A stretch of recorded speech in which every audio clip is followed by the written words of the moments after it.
so be double.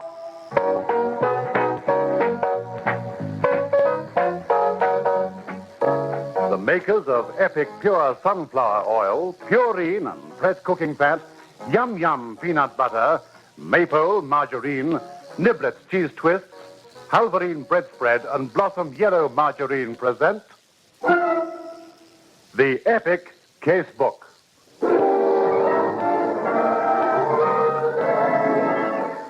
In which Inspector Carr investigates.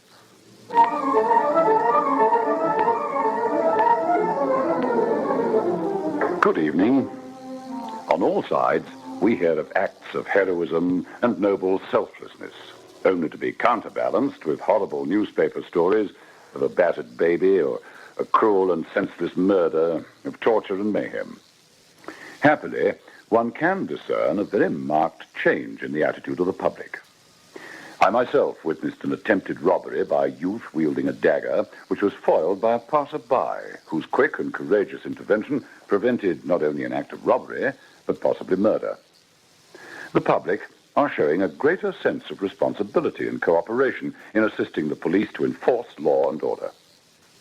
I'm prompted to say all this by the latest circular from my old friends at Scotland Yard. Just before Christmas, 2 men were seen leaving a car outside the Home Office building. Within minutes, a bomb went off in the car, injuring a number of people nearby. Now, as a result of information given by several witnesses, Scotland Yard issued what is known as a photo fit picture. The impact was tremendous. Within a matter of days, these descriptions of the 2 men, all varying, yet all making a composite photograph, resulted in the arrest of Kieran and Marlin Coyle. The photo fit is, of course, a development from what was known as identikit, and the success photo fit is achieving rests solely on the ready cooperation of the public. Time was when there was an attitude of, I don't want to get involved, it's no affair of mine. As I've said, the changing world is forcing respectable citizens to wake up to their responsibilities. That wasn't the case when a man known to his associates as Sidney the Spender was murdered. Let me tell you about it.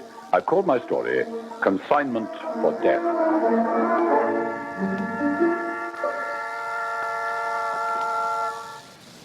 Take a pack of blossom, get it from Fresh Taste today. When your breakfast gets them waking in the morning, blossom. For the sandwiches you're making in the midday, blossom. For your roast and baking in the evening, blossom. Take a pack of blossom. Blossom Yellow Margarine. Take a pack of blossom. For sandwiches that burst with health and farm-fresh taste. Take a pack of blossom. For frying eggs to a golden turn. For dabbing on your vegetables, carrots, peas, potatoes. Take a pack of blossom. For baking and roasting and spreading on crisp, warm rolls. And satisfying your family with its farm-fresh taste.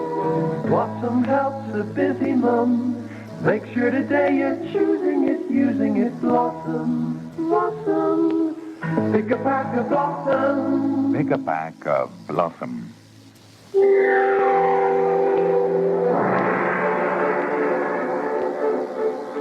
Sidney Bramshaw was found by his housekeeper early one morning as she went to take her employer his pot of tea. Mr. Bramsell! Mr. Bramsell! Come on, Spender, you weren't all that late. I heard you come in. Mr. Bramsell! Sleeps like the dead he does. Oh, well, let's hope you're decent. Mr.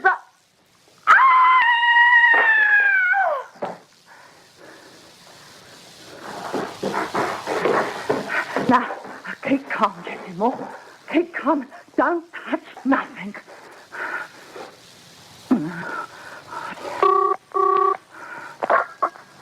Police? Oh, please. Something horrid has happened. There's been a murder. They've murdered Spender. I mean, Mr. Bramsell. He's lying there on the carpet with his throat cut.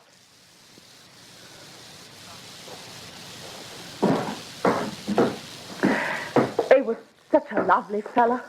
I'll never get another job like this one. Did you telephone the police immediately? As soon as I opened the door and I saw he was lying there, I dropped my tray and I ran downstairs to telephone. Oh dear. I've got the shivers, I have. Mrs. Moore, isn't it? Isn't that the name you gave? Yes, that's right. Well, I don't think you need come into the room. Why don't you go down and make yourself a cup of tea and put plenty of sugar in it? That's all right, Doctor. I'm a bit shaky, but I'll be all right. There, in that room. Look at him. Dear, dear. What an unpleasant sight to come upon, Mrs. Moore. Is this bedroom window always kept open?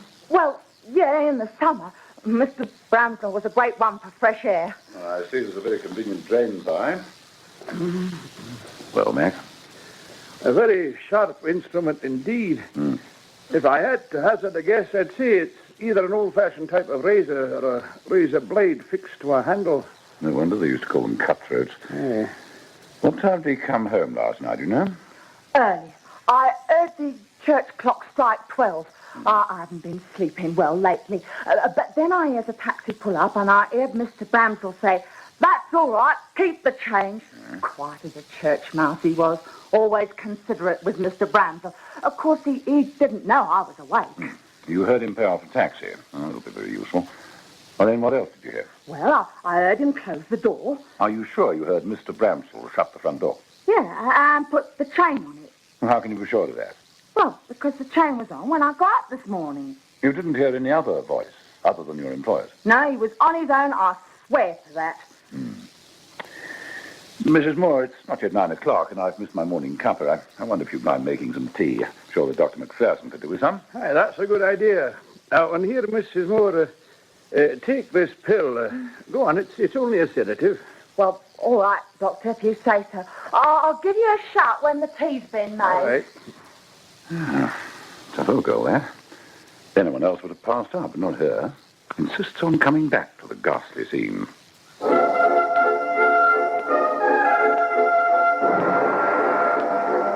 The scene of the crime was indeed ghastly. Sidney Bramsell was a short, rather corpulent individual dressed in pajamas made from a rich green silk. His almost bald head and curved stomach would have made ideal material for some good-humored cartoonist, were it not for the red stain on the pajama jacket and the horrible wound. It's difficult to say at this stage, Carr, but he's been dead for at least 5 or 6 hours, I'd say. Chances are more than that, Mac. What would you say to 7 or 8 hours? Aye, could be. I'm taking into consideration the housekeeper's statement.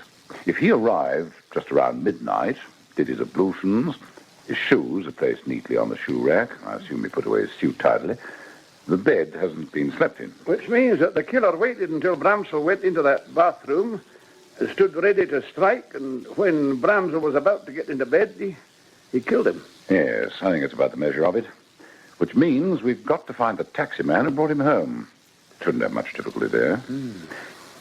Something worrying you, Mac? Aye, there is. You know, I've been mixed up with brutal assaults and murder for over a quarter of a century, and I've never become inured to this sort of thing. Seeing a sight like this, I mean. A man with his throat cut? Neither have I. Our feelings may have become blunted over the years, but let's pray we never become so insensitive as to be able to look at a thing like this without a feeling of revulsion. But that's not what's worrying you. No, it's the housekeeper. She's under emotional stress, all right, but to be able to talk to us so calmly with her boss lying there in a pool of blood... She's a tough woman, all right. Just a minute. Moore. Jessica Moore. What's crossed your mind? The Moore case. Mrs. Moore was found not guilty. Her husband went inside for 10 years, having been found guilty of robbery with violence. They used to keep a lodging house near the Millwall docks. Many a drunken sailor had reason to regret seeking their hospitality. You realize what this means, Mac? We've only got her word for it. The open window may be a blind. She may have left the front door open. There may have been something in this house of great value. Except what, Carr? Except she must know that we always check on the person who first discovers the dead body. I'm going to take a look around the back. Can you come with me?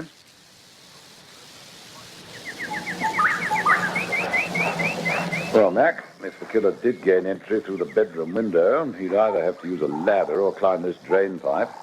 Take a look at this. That paint's very soft. That's been newly painted. No one could have climbed that pipe without leaving some kind of mark, even though the paint is dry. It's pretty evident that no one did. And how are they going to get a ladder? They'd have to climb over the brick wall separating this garden from that one. Let's go over and take a look. Now, the street running parallel with this is called Ross Avenue. We'll have to find out whether anyone had access to that house, although it's extremely unlikely. The culprit is hardly likely to knock at the door and say, can I take a ladder through your back garden over the wall to Mr. Bramsell's house, eh? Pity it didn't rain during the night. The soil would have provided us with a footprint or two. Oh, let's try the back door. Please, up. Oh, well, she's opened it for us. Mrs. Moore, no sign of any forced entry. No tradesman's entrance. There's just this door leading onto the garden. Oh, we always keep it locked. I've just unlocked it. And the key was inside the lock, so no one got in through this back door. Oh, let's go and have his tea. When does your husband come out, Mrs. Moore? Not for 2 years. If he keeps his nose clean. I'm scared, Inspector. Terrified. I knew you'd tumble to me, but I wouldn't harm the spender. He's been marvellous. Now, you realize the position you're in. You say that the chain was on the front door, so no one could have gained entry that way. And even if they did, how could they put the chain back on the door? Through the window. The open window. If he had to come in that way, it had to be. Otherwise, things look pretty black for you, Mrs. Moore. Because nobody climbed into that first floor bedroom window. There's nowhere to get a grip on the outside except by using the drain pipe, and that's been newly painted. I know it was. It was painted a couple of days ago. While you were waiting for the cops, you must have had a look around. What's been pinched? An old campaigner like yourself, that's the first thing you'd look for, wouldn't you? Did Mr. Bramsell keep any valuables in the house? Valuables? What, jewels, antiques, that sort of thing? No. Always said he didn't go for possession. Mind you, he always had quite a bit of money on him. That's why they called him the spender. They didn't call him that for nothing. He had art as big as a dock's he did. Believe me, Inspector, I didn't do him in. I loved him. Came all the way down to East End India Dock Road. I don't go for what Alan did, but I do remember when you and he had that cafe in Victoria Road. I got many a free meal from you both after I lost my job with Sampson's. Now, what are you going to do, Mrs. Moore? What can I do? I have to leave here by Friday, the latest. Every farthing we had went in solicitor's fees. I'm skint, broke. I'd go and scrub floors, except there are so many foreign girls about. Well, it's good of you to call Mr. Bramsell. It isn't everyone who remembers a good turn. Now, look, I've got a house in Lewisham. My housekeeper's had to go into a home. She's a very sick woman. I need someone to look after it. As soon as I read the verdict in the paper, I thought of you. You mean you trust me? They found you not guilty, didn't they? It'd be a good job. It's 6 years since I left this district. Things have gone well for me. I'll pay you a reasonable wage. He was the nicest, kindest bloke you could ever wish to meet. And what business was he in?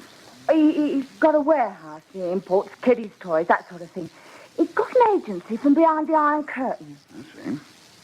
Where is this warehouse? Millwall Docks, not very far from where we used to have our lodging house. Now, you referred to him as the Spender. Was that his nickname? Yeah, everybody called him the spender. He didn't mind it. It wasn't only because he was so free with his money. He was no fool, not by a long chalk. But when it came to tipping or helping someone out, well, he was known as a spender everywhere he went. Did he gamble, Mrs. Moore? No, he used to say it was a mug's game. I don't think he ever went on a racecourse in his life. What about cards, roulette, that sort of thing? I tell you, he hated gambling. Then what was his weakness? Girls. That was his weakness. The number of kids who've taken him for a ride. Has he got a current girlfriend? Yeah, but I don't know who she is. Then how do you know? You could always tell by his aftershave lotion. If he wasn't going to meet a girl, you wouldn't tell he'd got any on. But when he said, I won't be home for dinner, Mrs. Moore, and he'd stink the place out with his aftershave lotion, I used to think, oh, well, he's got somebody else on toe. And what about last night? You could smell it a mile off. He went to see a girl last night. He did he? That's interesting. That's very interesting.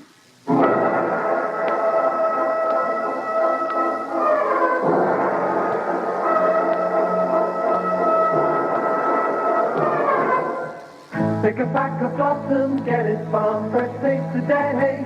When your breakfast gets them waking in the morning. Blossom. Whether spread on toast or frying eggs to a golden turn, Blossom Yellow Margarine tastes the way your family loves it. Light and fresh. All the sandwiches you're making in the midday blossom. Give your busy, hungry family their sandwiches with Blossom. They can taste the farm fresh flavors, good and healthy. For your roast and baking in the evening blossom. When your family's at supper, they'll enjoy a roast with the touch of Blossom. They'll love it on their vegetables and spread on crisp, warm rolls. So give them all the farm fresh taste of Blossom. Blossom helps a busy mum. Make sure today you're choosing it, using it. Blossom, Blossom. Pick a pack of Blossom. Pick a pack of Blossom.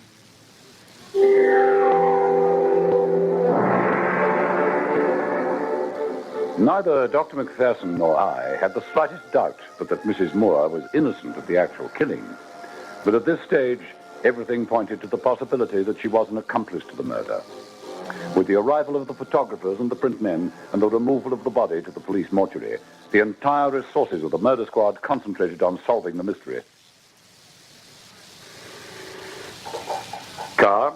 Operation Zero, Inspector. Yes, Ops. Sidney Bransell, age 58, well thought of in the East London patch. Nothing known against him, sir. Bachelor, no immediate relatives. Parents died in Lithuania during the war, sir. Known to subscribe liberally to local charities, is known by his associates as the Spender.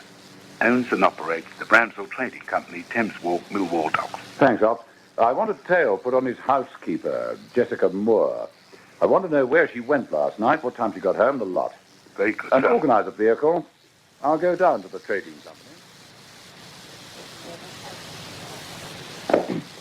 Mr. Lane. That's right, sir. You must be the gentleman from Scotland Yard, the one that telephoned. I am. As I told you, I'd be grateful if no mention was made of this. The press will have it within an hour or two. Now, you said on the telephone that Mr. Bramsell left this warehouse at 5 o'clock. That's right, sir, he did, yes. Did he tell you where he was going? No, just told me to make sure the place was locked up. Who else works here? Sadie Farmer, she's gone out to get some milk. She'll be back soon. How long have you been working for Mr. Bramsell? Ever since he opened this warehouse, just on 6 years. Mm-hmm. And what happens here? Well, we don't sell to the public. We have travellers on the road. They come in for their stocks, and out they go again. Oh, I see they all come from Czechoslovakia. Yes, that's right. Yes. A lucky break for the boss. There's one of the largest toy factories in the world in Prague. Mr. Bramsell was their sole agent. Don't have much difficulty selling this stuff. Not too expensive, mass-produced. Does your boss have any enemies? Mr. Bramsell? Oh, I should hardly think so. He's been good to me. Good to his housekeeper, too. Her old man's still in jail. How do you know that? Well, she told me. She used to sometimes come around here with sandwiches and things, just before Christmas, you know. The rush. Things got pretty hectic there. So there you have it, Mac. The late Sidney Bramsell seems to have been a highly successful, good-natured, happy individual with not a care in the world. According to X-Branch, she was seen at the Silver Slipper, tripping the light Fantastic from 8 to 11:30.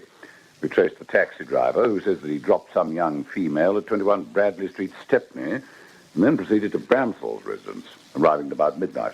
Confirming what Mrs. Moore says. Yes. I suppose someone could have taken a ladder to that rear window. We've had a sergeant questioning the occupants of the house facing Bramsell's. They seem highly respectable. Yeah, nothing seems to have been taken. There seems to be a murder completely without motive. Now look at these reports. 18 plainclothes men, 22 uniformed policemen. Not one has come up with a glimmer of a clue. No suspicious character seen anywhere near the house. No, it has to be Mrs. Moore. And yet she's been mixing with criminals most of her life. Would she be fool enough to say that the chain was on the front door? Would she not go down the back and use the heel of her shoe to make false clues? Put some markings on the drain pipe, some mud, the soil on the window ledge? I know, Mac, I know. It just doesn't add up. questioned the girl he was with. Apparently, poor lonely Mr. Bramshaw belonged to something known as the Friendship Club. She got £10 for tripping the light fantastic with him. Can't see her even remotely connected with the murder. Why? How? Hey, come, Carr. This is not like you. We don't know why, but we do know how. You were given a full report of the medical examination. Yes, I know, Mac, I know. But when I say how, I didn't mean... I'd better have another word with Mrs. Moore. Mrs. Moore, I don't think you murdered your boss. And if you are an accomplice... I'm not. Believe me. No, I don't think you are. My colleague, Dr. McPherson, has given ample reasons why you shouldn't be suspected. But somebody got into this house. How? And you're the only person who might be able to tell us. Now, did you open the door to anyone at any time? No. What happened when your boss came home from work? I don't know exactly. I went down to the fishmonger to get a piece of plate for my supper as the boss was going out. I see. When I get back, he was in the parlour having a drink. Oh, there you are, Mrs. Moore. You remember what I said as I was having dinner out? Oh, yes, I remember, Mr. Bramshaw. This is for me, for my supper. I'm sorry I wasn't here when you got home, but you're a bit early. Yes, I got young Harry Lane to give me a lift in his Mini. I was in a hurry, and there were certain problems we had to talk about. Oh, well, get the bath running, will you? There's a good soul. I'm shaking the old light fantastic tonight. No, it's not shaking, it's tripping. You wait till you see her. Oh, I wouldn't mind taking a trip with her. I ran his bathroom, and then I went and cooked my supper. I eat in the kitchen when I'm on my own. As I was eating it, he opened the door and said, "Well, I'm off." Bless his heart. You could smell that aftershave lotion a mile away. And that's the last time you saw him alive? Yeah. As I told you, I only heard him when he come in and put the chain on the lock. You should be grateful for that, Mrs. Moore. Otherwise... Never mind. Did you obey my instructions and check on your employer's belongings? I went through everything in the house, checking everything. If something valuable was pinched, it must have been something that the spender had without my knowing it. Well, I've been through his papers, and I don't think there was anything stolen. Except I noticed on his diary next to the telephone a mark which said F796D. Any idea what that could mean? I saw it. I thought it was the number of a motor car. No idea. Well, I'll be... The shaving lotion. Shaving lotion? Your boss shaved, didn't he? You talked about the lotion, but what about the razor? I've just realized that there was no razor in the bathroom. There was a brush, soap. What sort of razor did Mr. Bramshaw use? A cutthroat. And it's no longer there. The poor chap had his throat cut with his own razor. I'm going to take that page from his diary with the numbers F796. Look, what do you think those numbers represent, Carr? I don't know. Could mean anything. Except right now I'm clutching at straws. There's one thing I do know. When the killer first entered that house, he didn't plan to murder. What makes you say that? Well, the very crudity of the killing, the missing razor demonstrated. Surely, had he planned the murder in advance, he would have made sure he would have the means to kill. You can't see him saying, well, I wonder if there's a razor about the place, particularly a cutthroat razor. No. Wait a minute. You thought of something? Yes. I remember seeing packing cases in the warehouse with similar numbers. I wonder... What do you wonder? Supposing the culprit was in the house searching for something. Aye. Supposing he hears Bramshaw returning home, he nips into the bathroom, waits until his victim gets undressed, puts on his pajamas. That's very different from your previous theory that Bramshaw went into the bathroom first. No, he didn't. Of course. What have you thought of, Mac? Mrs. Moore kept going on about how heavy-handed her boss was with the aftershave lotion. She didn't exaggerate because when I examined him, which was hours after he'd shaved, I could still sniff traces of it. Well? Well, he was hardly likely to apply the lotion after he'd washed and cleaned his teeth just prior to going to bed. Now, that substantiates your theory that Bramshaw never went into the bathroom. And the man never went to the house in order to kill. He hid in the bathroom, probably hoped to make him his getaway. Seized the razor, probably, as Bramshaw opens the bathroom door, killed him. Aye, but aren't you forgetting one thing? The chain on the inside of the front door. Now, unless Mrs. Moore is covering up for the killer and she puts the chain on, how did he get out the house? Easy, the window. Aye, but we both agreed. We agreed that no one could have scaled the drain pipe without leaving some telltale marks behind. It would have been a simple matter for the intruder to have jumped from the first floor without leaving any traces or hurting himself. Aye, that's true. Mrs. Moore said he kept the window open in summer. He could have landed on the paving leading to the back door. Or if he did land on the flower bed, smooth it over, jump over the wall. I think I'll have another word with the people in Ross Avenue. And there's frightful business, Inspector, frightful. But we believe the killer made his getaway through this house. Is your back door leading into your garden kept locked? No, it isn't. No one can get access to it unless... Well, I see what you're getting at. Come to think of it, there was some soil in the hallway. I was blaming our cleaning woman for leaving it like that. Oh, now we're getting somewhere. But what about your front door? Is it bolted on the inside? No, it's one of those self-locking jobs. What with 4 grown-up children... No, say no more, sir. Thank you very much. What about the killer? Does it mean I must bolt and bar all my windows? I don't want the same thing to happen to me. It won't. He'll be behind bars within the hour.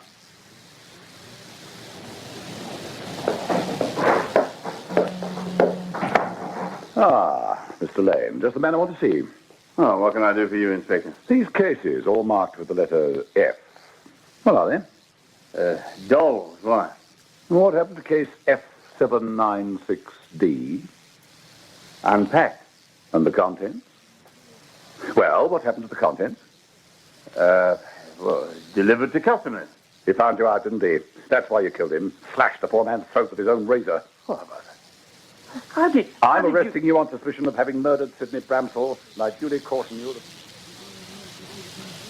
So the unsuspecting Sidney Bramsall was having his warehouse used as a clearinghouse for drugs, is that it? That's right. The stuff would be placed inside the dolls. An ordinary consignment of dolls would contain one case specially marked, so that Lane would be able to remove the dolls and hand them over to the drug ring. Apparently some glamorous young female persuaded him to start smuggling, and by then he was hooked. Poor old Bramsall didn't die in vain, though. Our narcotics boys will have smashed the biggest drug ring since Snowy Phillips. To kill in such a clumsy, brutal fashion. How did he get access to the place? We know how he got out. Oh, it's simple. A piece of soap. While his boss was otherwise engaged, he took an impression and had a key cut. Funnily enough, what he couldn't take an impression of was Bramsall's safe. Only he knew the combination, and he kept a record of it at home. In the safe was the doll that was to be handed over to the police. He warned Lane that he would have to do this. Luckily for us, the young man lost his head when I first questioned him. He was so busy dissociating himself from his boss's activities that he told a very stupid lie. Well, listeners, did you notice Lane's stupid lie? A lie that was to cause me to link the number on the telephone diary with the possibilities of his being the killer? Not sure? Then listen to the commercial, and I'll be back to tell you. Pick a pack of blossoms, get it from fresh taste today. When your breakfast gets them waking in the morning. Blossom. For the sandwiches you're making in the midday blossom. For your roast and baking in the evening blossom. Pick a pack of blossom. Blossom Yellow Margarine. Pick a pack of blossom. For sandwiches that burst with health and farm-fresh taste. Pick a pack of blossom. For frying eggs to a golden turn. For dabbing on your vegetables, carrots, peas, potatoes. Pick a pack of blossom. For baking and roasting and spreading on crisp, warm rolls. And satisfying your family with its farm-fresh taste. Blossom helps a busy mum. Make sure today you're choosing it, using it. Blossom. Blossom. Pick a pack of blossom. Pick a pack of Blossom. Well, listeners, once again, a demonstration that sometimes it's the silly, unbelievably foolish little mistake that unravels some of the most bewildering murder mysteries. If you remember, you said that Mr. Bramsall left this warehouse at 5 o'clock. Did he tell you where he was going? No, just told me to make sure the place was locked up. And yet Mrs. Moore told us that when she arrived back at the house after shopping for her supper... I'm sorry I wasn't here when you got home, but you're a bit early. Yes, I got Harry Lane to give me a lift in his Mini. I was in a hurry, and there were certain problems we had to talk about. The problems, of course, referring to Bramsall's discovery that he was an innocent importer of drugs. Despite his full confession as to killing his employer, but pleading that he wasn't responsible for his actions, Lane was found guilty and sentenced to life imprisonment. But before the trial took place, the Narcotics Bureau had swooped on various so-called toy shops, but which were, in effect, drug-pushing centers. 14 of these despicable peddlers were put behind bars.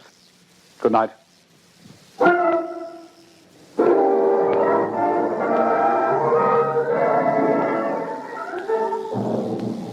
The Epic Casebook was produced by Michael Silver for the makers of Epic Sunflower Oil, Maple Margarine, Yum Yum Peanut Butter, Niblets Cheese Twists, Halverine Bread Spread, and Blossom Yellow Margarine, with Hugh Rouse as Inspector Carr. Listen again next Thursday night at 9:30 to another exciting story from our Epic Casebook.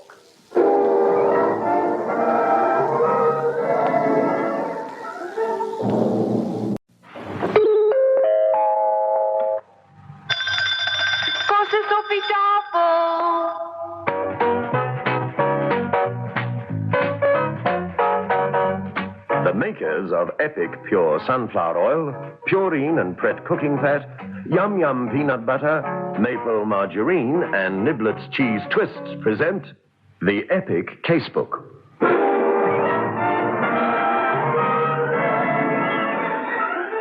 In which Inspector Carr investigates.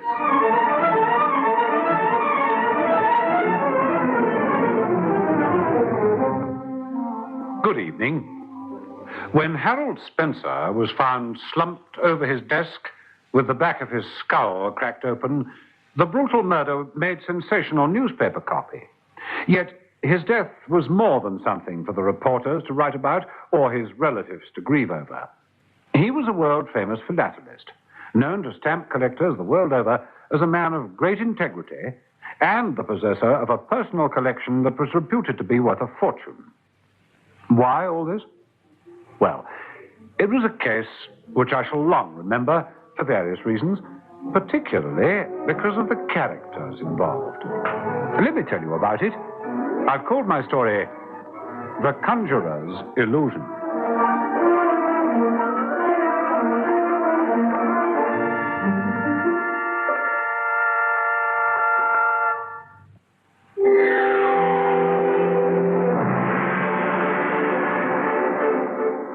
It was the murdered man's wife who reported the killing.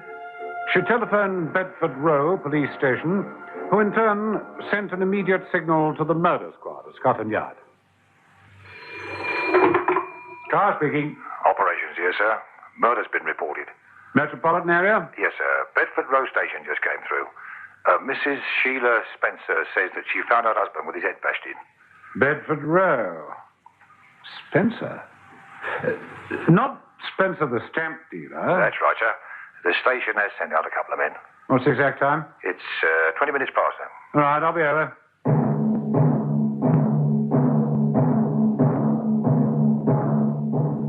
Spencer's at 18 Bedford Row occupied a building worthy of the quiet dignity of the profession.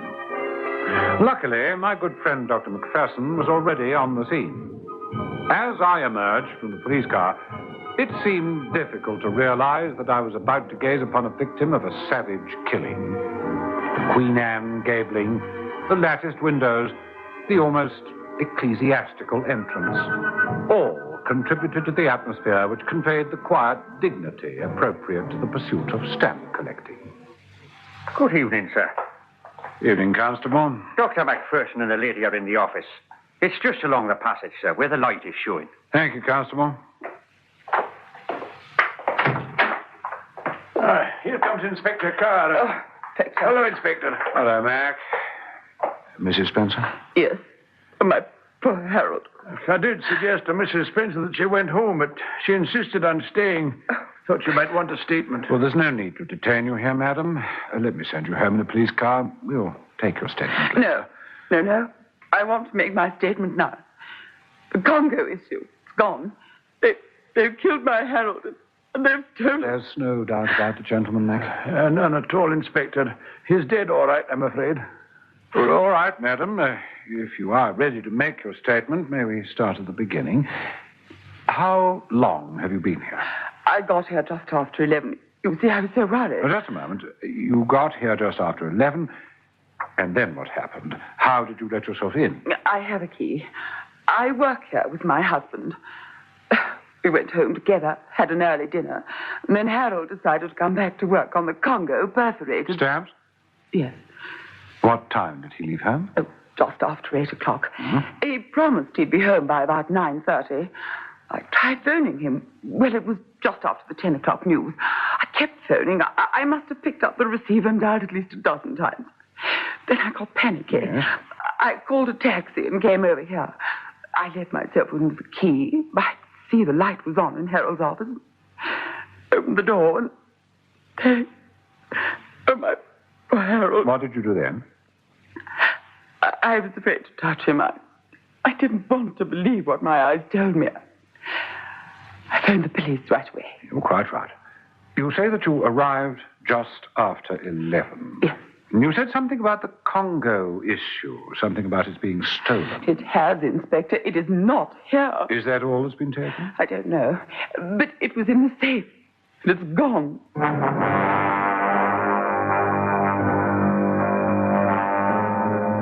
The safe was as old-fashioned as the building and the office furniture. It was one of those combination safes, worked on the rather prehistoric gear and click principle.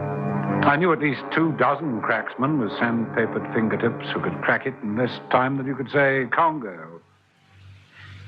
You see, Inspector, they've all gone, all of them. But if your husband was working on them, they wouldn't be in the safe. I don't know.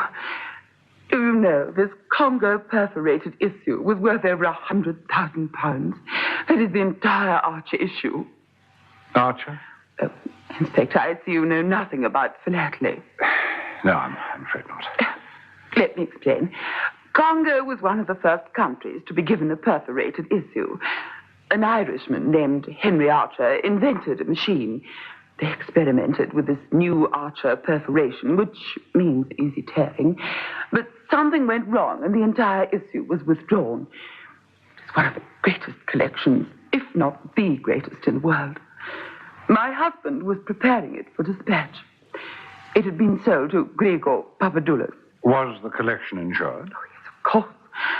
Don't you understand? This is the first and only Lumumba issue.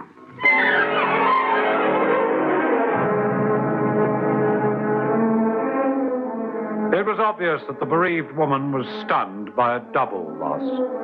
Whether the loss of her husband was more overwhelming than the loss of the Congo issue, we were yet to find out. But there could be no mistaking her distress.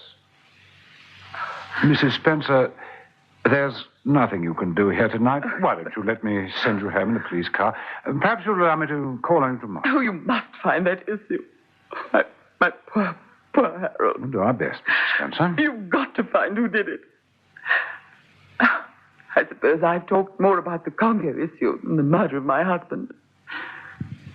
We've been married for 20 years, and I loved him with all my heart.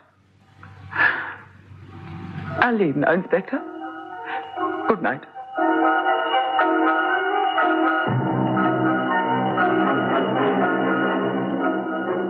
With the departure of Mrs. Spencer, we began our search for clues. Not that I had much hope in that direction. Those who plot the theft of a £100,000 stamp collection are hardly likely to leave clues around, particularly when they're prepared to murder. By the time Dr. Macpherson had finished his examination, we were ready to leave.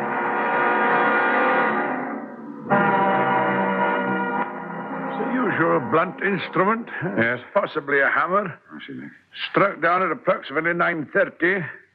Do you mind if I arrange for the removal of the body? No, not a bit. We're just about to. Did you get anything? Yes. Yes, as a matter of fact, we have. Oh? Come over here. Quite incredible, isn't it? Everything securely barred and bolted in the front. And look at this window, leading out into the alley. Aye, that's right. All that was needed was a thin nail file, and up goes the window catch. The killer closes it and walks out of the front door as large as life. Disguised, I'll bet. There's something else, Mac. Whoever climbed through that window was wearing a woolen coat. A fine thread of wool, this. You never know.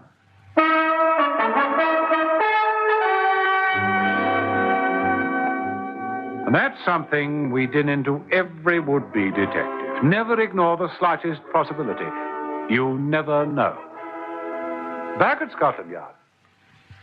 All right, Jackson. The lab should be able to tell us the kind of wool this is, the sort of mill it came from, and if the fates are kind, the name of the manufacturer who made the coat. The fact that there might be 100,000 similar overcoats is something we won't think about right now. All right, get busy. What is it?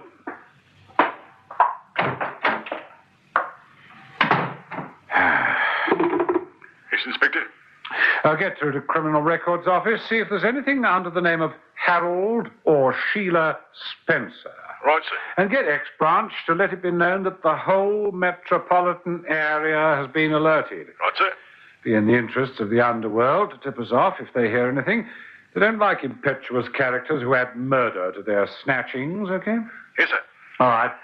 I don't suppose I'll be wanted again tonight, but if I am, I've gone home to get a bit of shut-eye.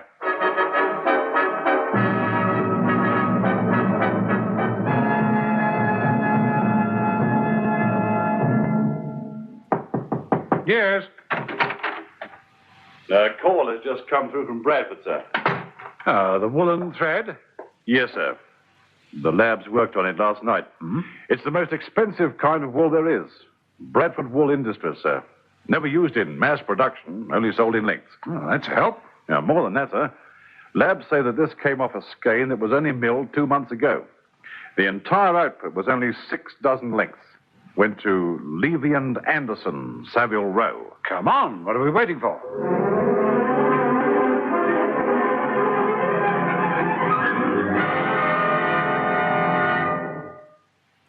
Yes, that is quite true. We have an exclusive contract with Bradford Wool Industries. It's a very expensive material. Well, I want the names and addresses of every one of your customers who's had an overcoat made up of this material in the last 2 months. But, sir, these things are rather... Come on, Mr. Fuller. We've no time to waste.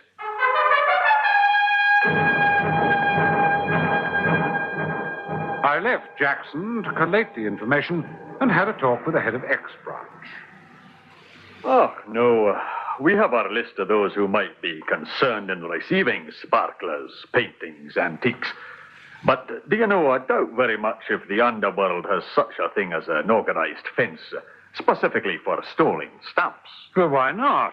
Oh, I know they're hot. But if the boys are willing to risk stealing a Michelangelo or a Picasso, if there are rich enthusiasts willing to pay hundreds of thousands of pounds for something no one will see except themselves, which they know to be stolen, why not a megalomaniac keen on stamp collecting? Why not, indeed? All I'm saying is that neither Interpol nor the FBI nor ourselves are aware of any stamp-thieving group. Not that the wide boys are averse to lifting a costly specimen if they get the chance. But that's something else entirely. Oh, I think I'll have a word with this year's president of the Royal Philatelic Association. Yes, I read about the murder and the theft. Terrible business. It is indeed, Sir William. You Spencer for 30 years. It was at their wedding 20 years ago. Great loss to philatelists. There goes the phone. Be a good chap and answer it for me. What with this arthritis, I'm not as spry as I used to be. Certainly, sir. Hello? Inspector Carr there? Speaking. Oh, is that you, Jackson? Sorry, sir. Didn't recognize your voice. There were only 14 overcoats. We've investigated 13 of them. There's one to go. Huh? X-Branch told me where you were, sir, so I thought I'd phone you right away. You see, a coat of the wool was made for Sir William Lasbury. I see. All right, Sergeant Jackson, thank you. For you, I suppose. Yes, Sir William. Well, I think I'll be getting along now. That was a nice overcoat I saw in the hall stand. Should be. Deuced expensive. Oh? I knew it was worth it. You don't get wool like that very often these days.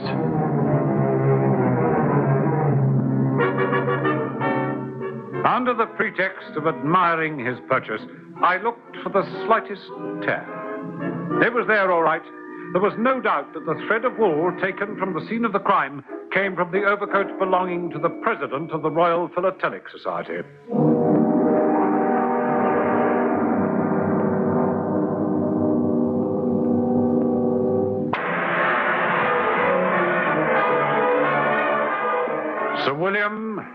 murderer. The thought was fantastic. Yet if there was one thing we members of the force are taught, it is that a suspect must be treated as such, whoever he may be. There's something on your mind, Inspector. What is it?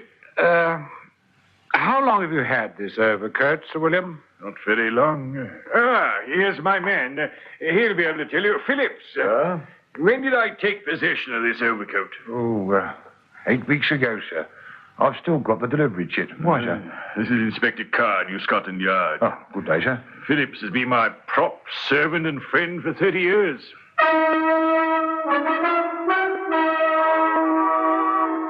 Shrewd Sir William. He could tell that I was after something and that the overcoat was exciting my thoughts. If he didn't wear that coat on the night of the murder, who did? Phillips was about the same height. And yet... Are you interested in philately, Mr. Phillips? Oh, I couldn't be working for Sir William all this time and not be, sir. And this overcoat, Sir William, has it been out of your possession at all? Good heavens, no. With respect, sir, it has. What about the time when you left it at the Guildhall? When was that? The same night he got the coat. You remember, sir? Yes, I do remember that. Seemed a bit chillier earlier on, but by the time I left, it was such a pleasant evening, I forgot my coat entirely. What date was this? April the 23rd. April the 23rd. And you retrieved the coat the following morning? I went and got it, sir. Oh, since the murder was only committed 3 days ago, that's not going to help us any. If I may say, with all due respect, sir, Sir William is a most absent-minded gentleman. Yes? He's left this coat lying about so many times. Oh, just a minute, Inspector. Only last Tuesday. I said the overcoat was like some conjurer's trick. Now you see it, now you don't. What do you mean by that? You remember, sir, when you had that conference here last Tuesday? I do. What of it? Well, sir, you know, the following morning your overcoat was gone. It was it? Yes, sir. It came back by special messenger Thursday morning. A gentleman took it by mistake.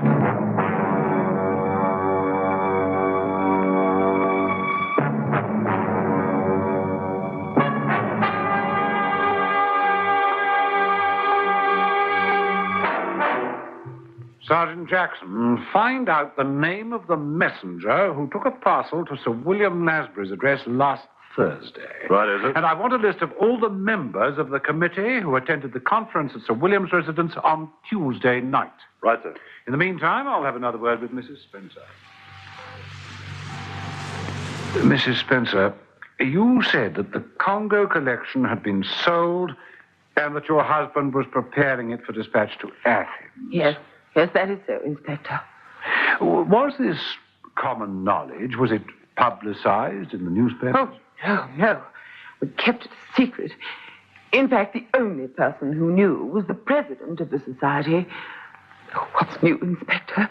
Is there any hope? The murderer has been a little too smart. We'll get him all right. That I promise you. The collection? Well, that depends on a number of things.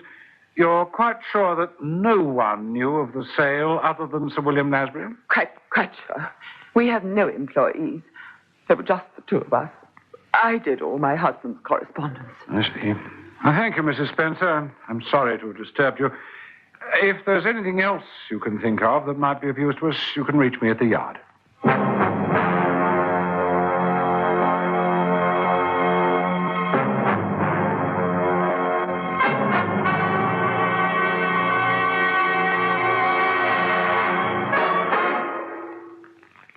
Bad luck with the London messenger officer. Huh? The youngster who delivered the parcel didn't do it officially. It says he was stopped in the street, given 10 bob, and asked if he would deliver the parcel around the corner. I thought something like that had happened. Couldn't recognize the man, I suppose? No, sir. All muffled up. Well, the kid was so bowled over by the 10 bob, he didn't stop to look at the man in case he changed his mind. Oh, well, I'll have another word with Sir William. You know, sir, climbing through the window like that, striking Spencer, was the act of a desperate man. Supposing Spencer had turned round a second earlier, supposing he was seen. Somebody wanted to get hold of the Congo collection quickly before it was sent to Athens. Did you know it was going to Athens, sir? Of course. It was the duty of Spencer to notify us of such a sale. All members are honor bound to keep all societies up to date as to the movements of unique collections. Spencer told me, and I informed the committee, or swearing them to secrecy, of course. And by now you'll have gathered that the murderer was wearing your overcoat. I suspected something of the sort. I have to ask you, sir, where were you at approximately 9:30 last Wednesday night? Where all men of my age should be, at home. And I can tell you something else, Inspector. If that is the time Spencer was killed, Phillips has an alibi, thank goodness. Huh? He was here. We played chess together until I retired at 10:30. And gets a little lonely as one enters the winter of one's years. I suppose you're thinking of the possibility... I'm thinking of the possibility that the two of you planned the robbery. He gives you an alibi, you give him one. I'm thinking that... What's the use? I don't think anything of the sort. If you say Phillips was with you, then that lets him out too. What do you do now? Question the members of the committee.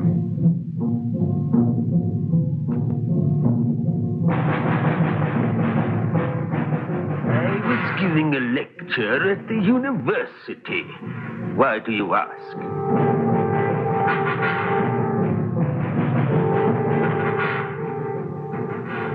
Wednesday night at 9:30. Extraordinary question. I was in bed.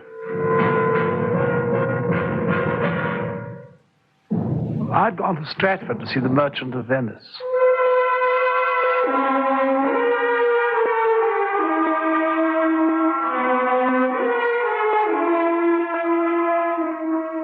Despite an appearance of vagueness and absent-mindedness common to a certain type of intellectual, the members of the committee were men of a high intelligence quotient. It would have been easy to fake an alibi if one went to sufficient trouble. Mr. Angus Buchanan, for example, who said he was at the cinema. He could have left unobserved and returned within the space of half an hour without anybody being any the wiser. Jackson, I want every member of the committee here at Scotland Yard at 6:30 this evening, with the exception of the president. And don't take no for an answer. What is it? And I want that messenger boy here at 6:15. I've got the idea, sir. All right, lad, it's up to you. Now, Sergeant, those that go out will take that door there. You understand? Yes, sir. Send Mr. Angus Buchanan in. Right, sir. Go in. Oh, come in, please. Oh, there you are, sir. I've still got the parcel. I couldn't deliver it. Parcel? What parcel? Delivered where? Well... All right, Sergeant, take Mr. Buchanan through.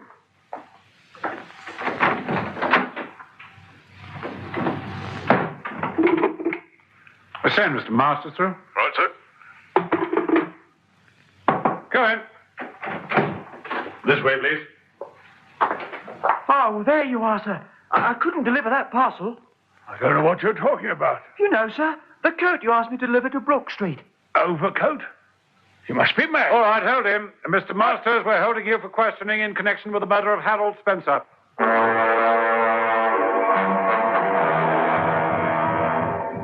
James Masters dined at his club that night.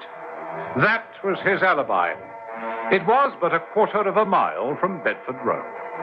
Borrowing Sir William's overcoat the night before in order to create a false trail, it was he who climbed through the window, killed Spencer, and stole the valuable collection.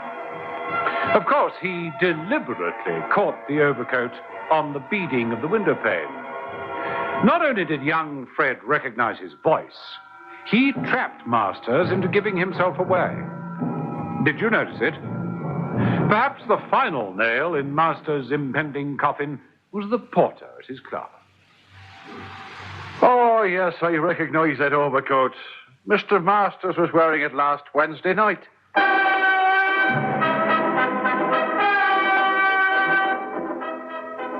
Yes, we had enough to secure a conviction, particularly when they found the collection wrapped in brown paper in Masters' private safe. I was rather amused at Sir William's question. What I can't understand, Inspector, is why you were so sure I was innocent. We philatelists can be quite fanatical. Well, that was an easy question to answer. Could you? And what about the murderer's slip of the tongue? Did you notice it? Well, listen to the commercial, and I'll be back in a minute to tell you.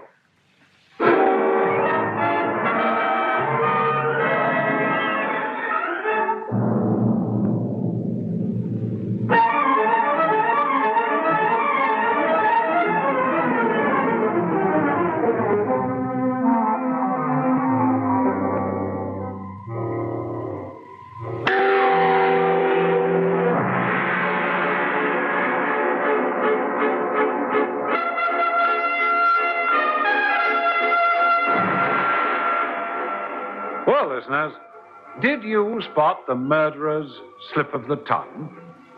It was this. You know, sir, the coat you asked me to deliver to Brook Street. Overcoat? You must be mad. Now, the messenger never mentioned overcoat.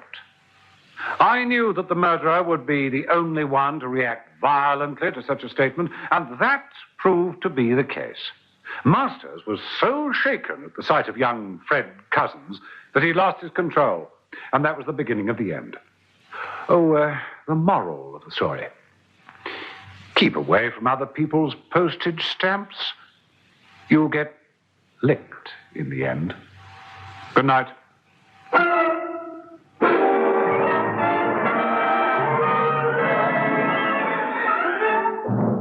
The Epic Casebook was produced by Michael Silver for the makers of Epic Pure Sunflower Oil, Maypole Margarine, Yum Yum Peanut Butter, and Niblets Cheese Twists, with Hugh Rouse as Inspector Carr. Listen again next Thursday night at 9:30 to another exciting story from our Epic Casebook.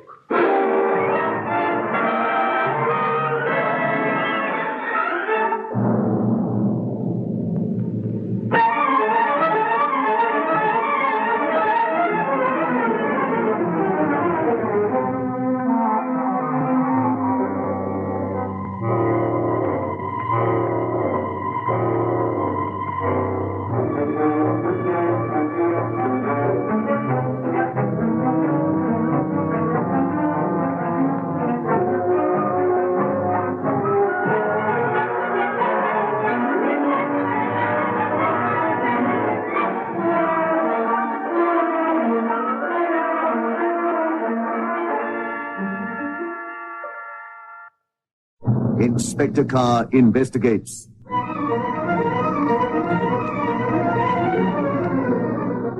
You'll remember that the case I chose for dramatization last week was apposite to this time of the year. Well, tonight's story will, I think, demonstrate not only the evil that men do in terms of murder, but also the good. And in the case of an ex-convict named Charles Shanley, from the most unexpected source. He displayed towards me a spirit of goodwill which I found quite touching. Little did I realize that this spirit of Christmas generated by Shanley was to cause his death. Let me tell you about it. I've called my story Concrete Evidence. As in South Africa, the British forces of law and order have created special machinery to ensure the welfare and security of the dependents of officers who can no longer pursue their calling. One such body is known as the Police and Prison Officers Welfare Fund, in which I was particularly active. Every Boxing Day, we held a fun fair in support of our funds. I was on the coconut shy stand. Roll up, roll up! 3 shies for a shilling. Hit a coconut and you get one of these magnificent prizes. Oh, come along, madam. I'll have a go, Governor. Oh, why, thank you, sir. 1 shilling. Good heavens. Hello, Charlie. Oh, it's nice to see you here. Now then, let me put you off your stroke. I was looking for you, sir. Oh, well, let's not hold up the traffic. Take your aim, my friend. Right. Oh, bad luck, Charlie. What about you, sir? Oh, not interested? Hey, what is it, Charlie? You're looking worried. Have you ever known the sun to shine on Boxing Day? And here it is almost as though it's early spring. Anywhere I can talk, sir. I think it's important. You're not in trouble, Charles, are you? You've been on a straight and narrow for... I'm not, sir. But you are. Anywhere we can talk. Well, the assistant commissioner's relieving me at 12 o'clock. Now, you see that marquee? It's a food marquee, and a big sign over there that says food and drink. You see it? Well, I'll be there at 12:15.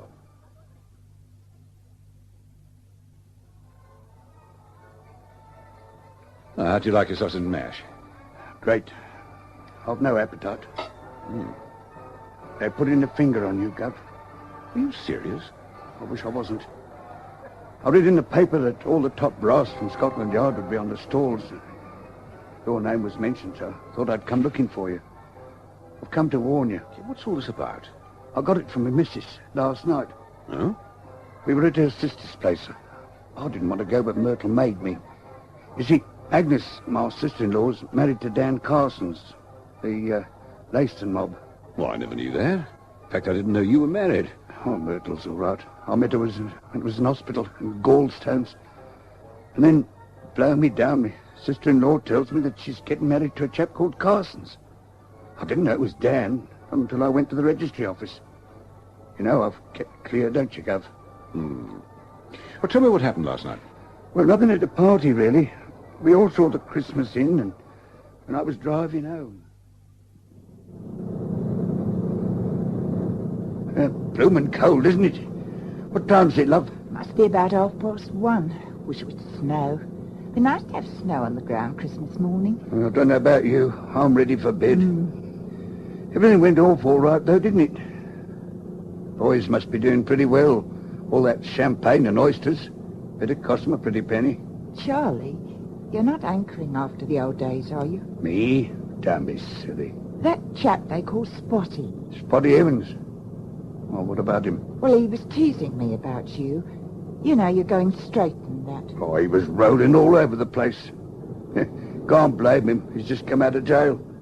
Been in for over 3 years. He said something very funny to me. How? He said, tell your husband he'd better buy himself a black tie to wear at his guardian angel's funeral. I didn't know what he was talking about half the time. I said, what guardian angel? And he said, a copper named Chief Inspector Carr. And then Dan came over and said Agnes wanted me to help her in the kitchen. What did he mean? He looked very serious when he said it.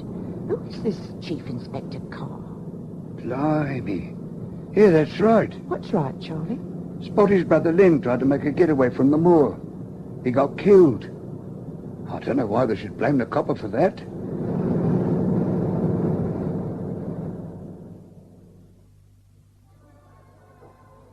Well, there it is, Gov. I've been thinking about it all day yesterday. Then I read that you were going to be here. Well, I came looking for you. Well, that was a very brave gesture on your part. There may be nothing in it, but... When a character like Spotty Evans talks about my being obliterated, I have to take notice. You won't mention me or Myrtle? No, of course not. Anything else, gentlemen? Coffee? Not for me, Governor. I'll better run. I promised to pick Myrtle up at 3:30. But no, thanks. All right, Charlie.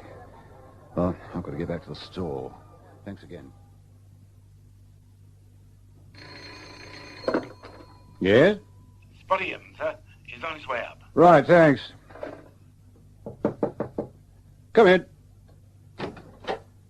Here you go. What's here's all this?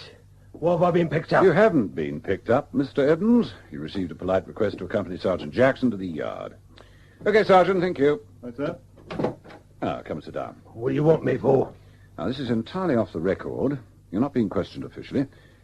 You wouldn't have wanted to lower yourself in the eyes of your friends by having a senior cop call on you, would you? People might think I've called to extend festive greetings. What is all this? I want to get the record straight.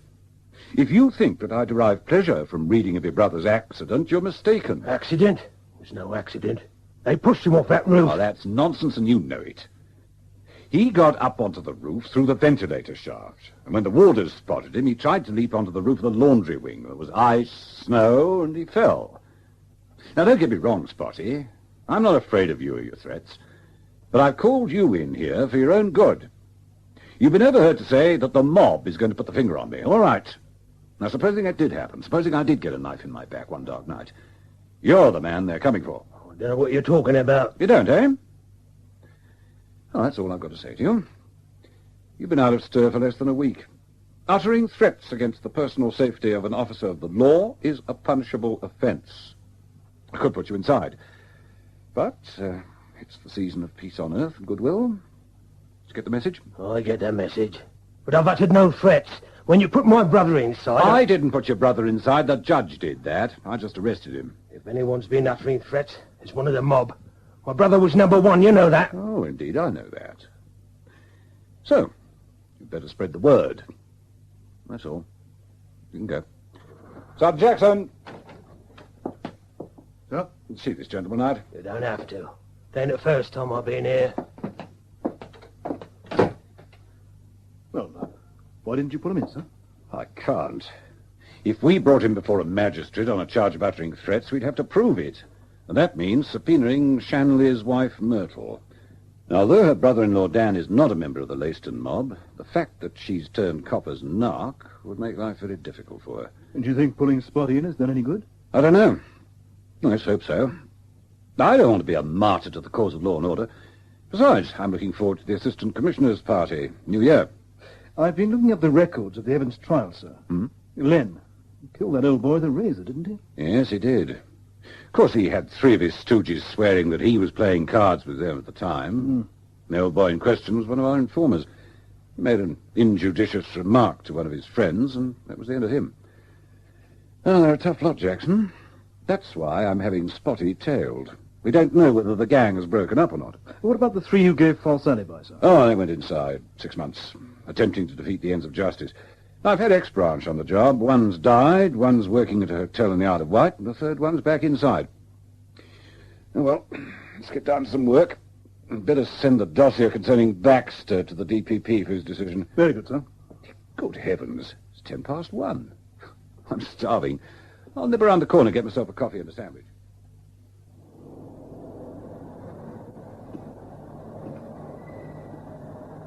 Midday destination star, authorising form. Hello, sir. Merry Christmas. Hello, Johnny. A little late for that. Happy festive season to you. Happy New Year. Hey, you, Governor. Living cold, ain't it? Yes, it is. And a kid like you ought to be at home, not flogging papers for his dad. Oh, he's got one of his colds again. You're not going to report me like you said last time, are you? I'll let you off, as this is the festive season, but tell your father from me... Who's going to look after me, Maggie, and me poor sisters and brothers? We're starving. Oh, starving. You haven't any sisters and brothers. Excuse me, Governor. Paper man, authorising form. Oh, there you are, son. Blimey, what was that? Up there. Top of that scaffolding. If I hadn't turned back to give you this Christmas box, the remains of me would be splattered on that pavement.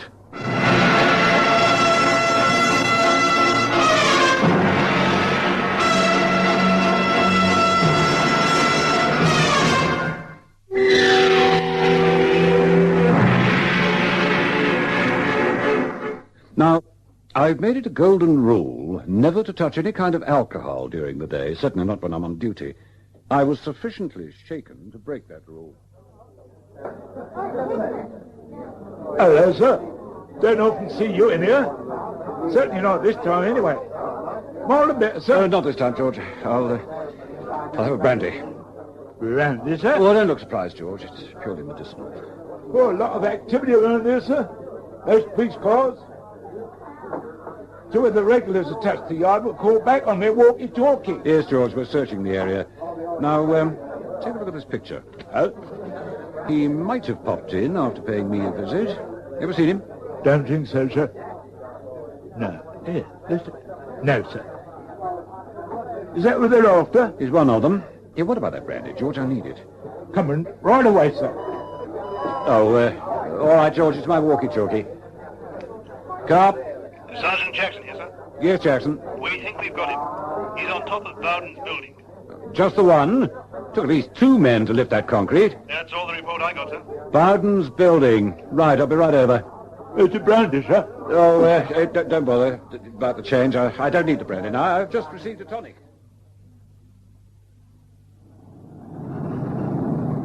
Place cordoned off? Oh, yes, sir. Good.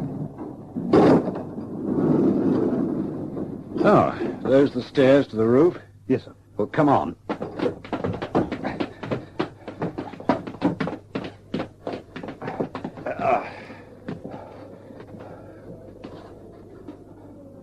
Don't be a fool. Any of you come in there and I'll jump. Well, there you are, you rotten swine. Call me anything you like, but come back off that ledge. What for? We tried to do you, didn't we? Oh, well, we missed you. While I'm talking, get one of the men to organise the fire brigade. Get them those new life-saving sheets. Right, sir. Keep away! Stay where you are, man! Well, Spotty, it's all in the luck of the game. You missed me. I had my little walkie-talkie with me, and so my friends were on the spot in a matter of minutes. Didn't I give you a chance to get down from the building next door? Well, you won't miss next time! You fool! Oh.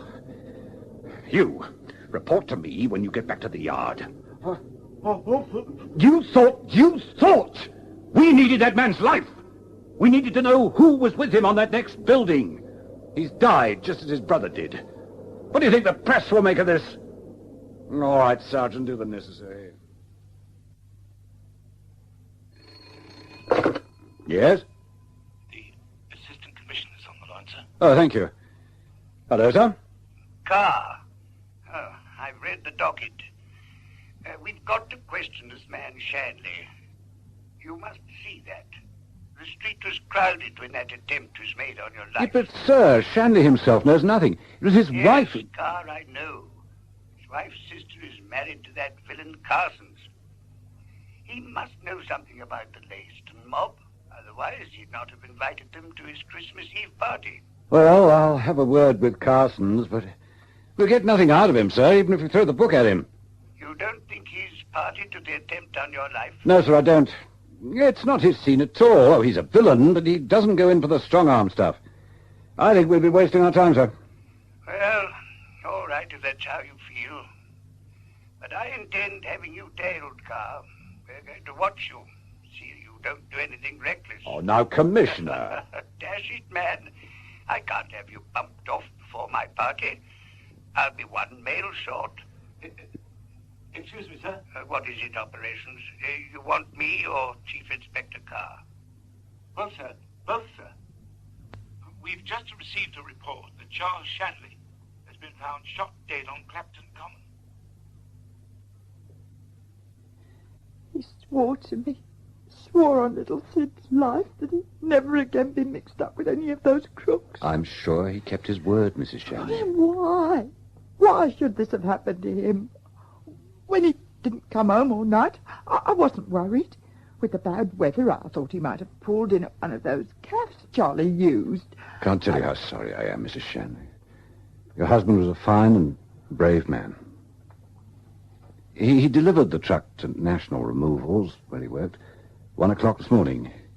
He always walked across the common to get here, didn't he? What's going to happen to us now? To me and my baby? Oh, I know it won't make anything easier for you, but we believe that your husband died because he wanted to save me from being killed. I don't understand. He went out on Boxing Day, wouldn't tell me where he'd been, and when I heard that he'd been murdered, well, I began to think it was... Oh, I forgot, of course. This is Spotty Evans, what jumped from the roof, and you're Mr. Carr. Spotty talked about you. I'll tell you where your husband went on Boxing Day. He came to see me, to warn me. I wish I'd kept my big mouth shut. He'd be alive today if I had, wouldn't he? Yes, Mrs. Shanley. Oh. Yes, he would. I've been authorized by the Commissioner of Police to tell you that your husband will be receiving what they call a posthumous reward of £2,000, and that your child will receive an annuity of £500 a year until he leaves school. I don't know what to do. What to say? It's I who am at a loss for words, Mrs. Shanley. I can't help feeling guilty about the whole thing. I should have arranged protection for your husband, but since he assured me that... Oh, what's the use? You mustn't look so upset, Mr. Carr. It wasn't your fault. Well, be that as it may, it's now the 29th of December. What are you going to do? You don't want to stay here, you and your young son, do you? No. No, I'll go back home to my mum and dad. They've kept my room. But what about... Will you be offended if I offer you this? Oh, that's not necessary. Charlie earned good wages as a truck driver. We put by a bit each week. I bought him something he'd always wanted, never had. The way he smiled, even his eyes seemed to be laughing when he saw that camera. And we were going to have such a happy Christmas.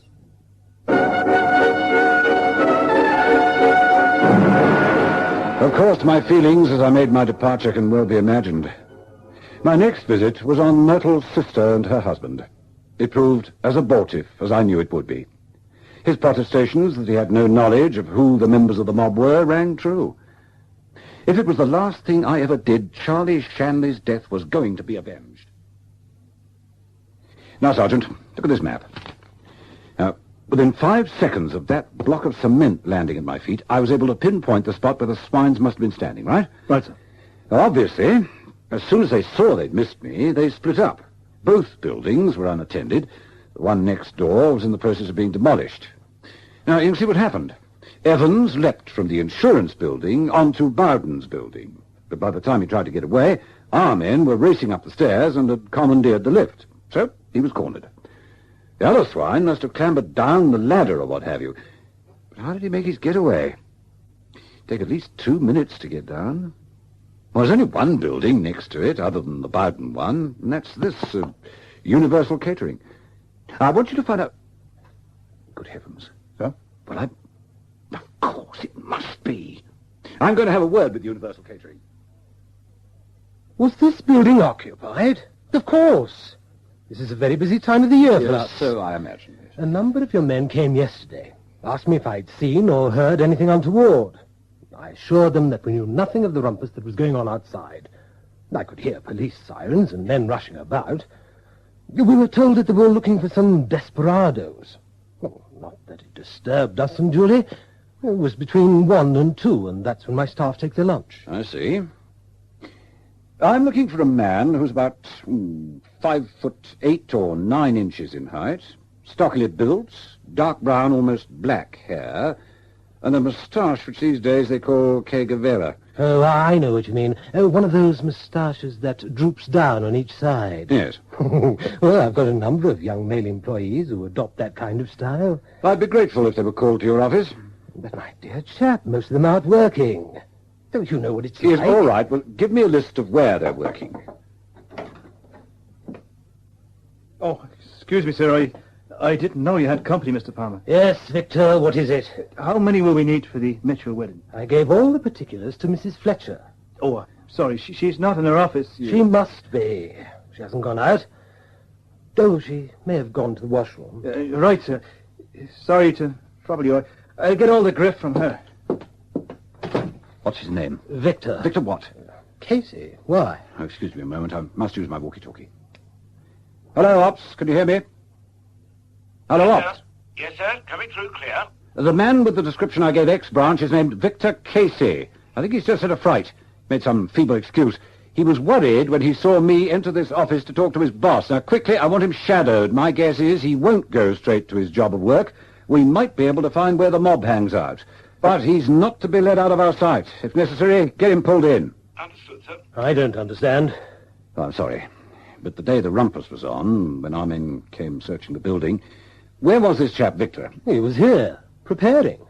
What is this? And he took his lunch from 1 to 2, right? Yes, that's right. I see. I want to take a look at your roof again, please. My guess is right, Sergeant. Let's see what he does now, Why don't they say something? We haven't had a report for the last half hour. Oh, something coming in now, sir. Yeah. Harford reporting. Our bird has paid off a taxi. He's going into a public house called the Royal Oak. I'm at the window. I can see him quite clearly. He's gone over to a table. Talking to 2 other men. The 3 of them look as though they're very worried indeed. Yeah, give me that. Hello? Hello? Yes? Carr here. I want the 3 of them pulled in. Let's take a gamble. That's incredible. I just can't believe it. Believe it or not, Mr. Palmer, this Victor Casey is a member of the Leyston mob. Luckily, he broke down and squealed. The three of them were charged with the murder of Shanley and the attempted murder of a police officer. Meaning you? Meaning me. Incredible.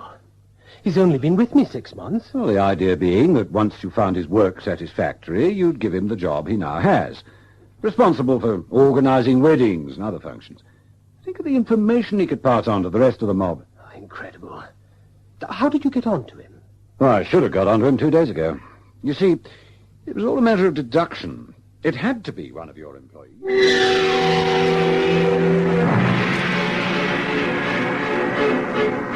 It was reasonable to assume that one of the two men who tried to kill me made his getaway by clambering onto the Universal Caterer's roof and mixing with the employees. Remember, I got the buildings involved surrounded in a matter of a few minutes. And then the very name of the concern, Universal Caterers, sparked off something I should have thought of long before. You won't mention this to anyone? No, of course not. Anything else, gentlemen? Coffee? The waiter in question was Victor. Universal Caterers supplied the meals at the fun fair. No one was told that Shanley was coming to see me, and yet they killed him as an informer. And so it's these tenuous threads which provide the pattern leading to the culprit.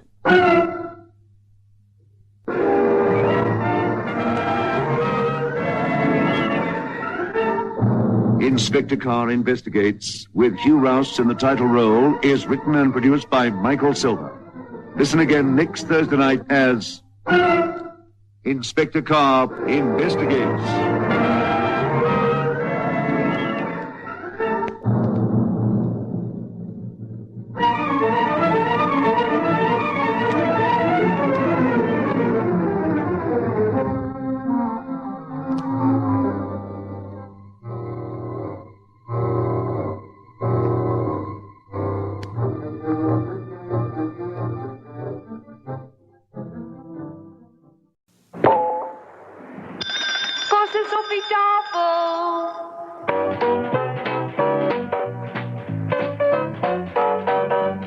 The makers of Epic Pure Sunflower Oil, Purine and Pret Cooking Fat, Yum Yum Peanut Butter, Maple Margarine, and Niblets Cheese Twists present the Epic Casebook.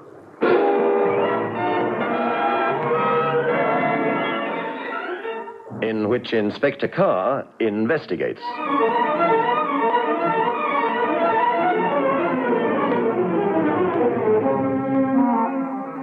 Good evening. I remember when I was a young sergeant, keeping more regular hours than I did when I became an inspector, wondering about a shriveled old lady I used to see walking down Vine Street during the winter months. As she would clutch her faded finery against the cold wind, a single ostrich feather would droop from a ridiculous little hat kept on top of her head by means of a hat pin. It seemed intent on tickling her nostril, and now and again she would make abortive efforts to push the feather back in its place. Her shoes were cracked and down at heel, and her hands, blue with cold, would clutch at a shawl that had seen better days. Being young, I began to conjure up fanciful pictures about her. A poor, lonely old woman making for the nearest public house in order to purchase a few coppers' worth of cheap red biddy. Every weeknight, as I emerged from the police station promptly at 6, from November through to the end of January, she would be walking towards me. My curiosity became so great that I wanted to speak to her or press a 10-shilling note into her palm. Luckily, I desisted. One day, I saw a picture of her in the newspaper. It told of her death and funeral, attended by over 900 scientists and research workers from all over the world.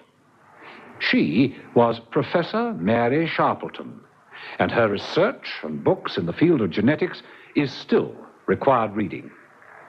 She used to come to London to attend the Royal Society lectures during its winter term. A woman oblivious of self, dedicated to the cause of humanity. Ever since then, I've marveled at the devotion and single-mindedness of scientists and sociologists. I mention this because my story tonight concerns the murder of Professor Gustav Schultz. I've called my story The Antithesis of Life.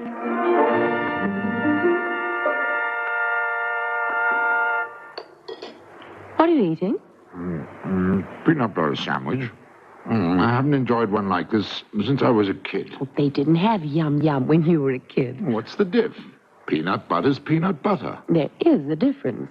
I can't bear peanut butter to stick to the roof of my mouth, and yum-yum doesn't. It's extra creamy all the way down the jar. Too smooth.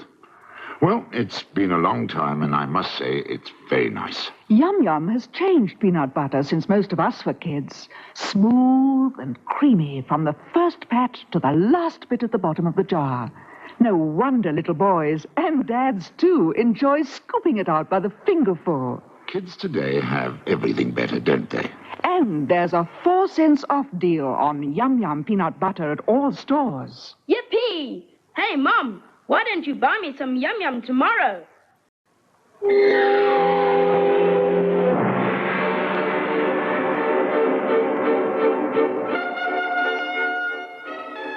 At the time he met his death, Professor Schultz was reading a paper at the Royal Society on the relationship between ancient taboos and modern biochemical developments. And so it will be seen that when Freud wrote his book Totems and Taboos, he was so preoccupied with the id and the subconscious that he failed to take into consideration the ever-changing chemical structures within the human psyche. Excuse me, please. Oh, here, let me do it for you, Professor. There we are. Dankeschön.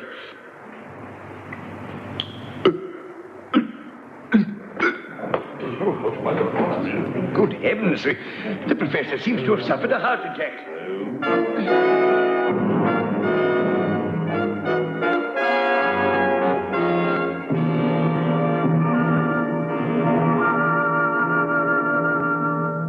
But it was not a heart attack in the accepted medical sense. His heart gave out all right. Professor Schultz died from swallowing a lethal dose of poison. Professor Wilson, who presided over the proceedings, realized what had happened almost immediately. He communicated with the police. His was the solitary figure as I arrived at the hall. Inspector Carr, Scotland Yard. Oh, thank goodness you're here. I didn't know what to do for the best. Poor Schultz. I decided to send everyone back to their place of residence. There are 75 delegates attending this Congress, most of them from overseas. I did not convey to them my suspicions that Professor Schultz had been murdered. I thought it prudent to be equivocal. Please, gentlemen, do not come forward. As you can see, Professor Schultz has been taken seriously ill. Now, there are only 5 more pages to his thesis. Copies of his paper will be distributed to you all at tomorrow morning's session. Professor Marchbanks, would you please give me a hand? As you'll see, Professor Schultz is slightly built. Marchbanks and I had no difficulty in carrying his body to the antechamber. According to the statement you gave over the telephone, you say that this gentleman sipped at a glass of water and slumped forward. There were immediate symptoms that the water contained poison? Oh, no question about it. As you'll see when you look at the body, it was fortunate that the platform is some 8 feet away from the first row of seats. Why fortunate, Professor? The delegates could not see Schultz's face as he slumped forward. It might have caused some sort of panic. Oh. Certainly the fact that a murder has been committed at the Royal Society and that the victim was the eminent Professor Gustav Schultz would have been broadcast all over the world. If you're correct in your diagnosis, and I would not question it for 1 second, Professor Wilson, the Society is in for a spate of publicity. I mean, it isn't often that murder that's just it, Inspector. Does the news of the murder have to leak out? These things can never be kept secret. Professor Marchbanks is at this very moment telephoning Germany, notifying Frau Schultz that her husband has collapsed and died. If we can keep it from the public until we've found out how the poison got into that glass, I'd be grateful. Well, I can understand your concern for the good name of the Society, and that the dignified proceedings of your Congress should not be unduly disturbed. Good heavens, it isn't that, Inspector. Just that as President of the Royal Society, and at the same time as your most obvious suspect... Oh, just a minute. Why do you say my most obvious suspect? Well, I've told you. I was the one that poured that water from the jug into the glass and handed it to him. Frankly, I'm concerned for the dignity and reputation of the Royal Society, and more selfishly, my own position. I've heard of your work, Inspector, and I'm hoping and praying that before news of this murder leaks out, you'll have apprehended the monster who caused Professor Schultz's death. That's why I asked everyone to leave, including the caretaker. Mm-hmm. I take it you've examined the jug and the glass containing the poison? Yes, Inspector, if you'll come with me.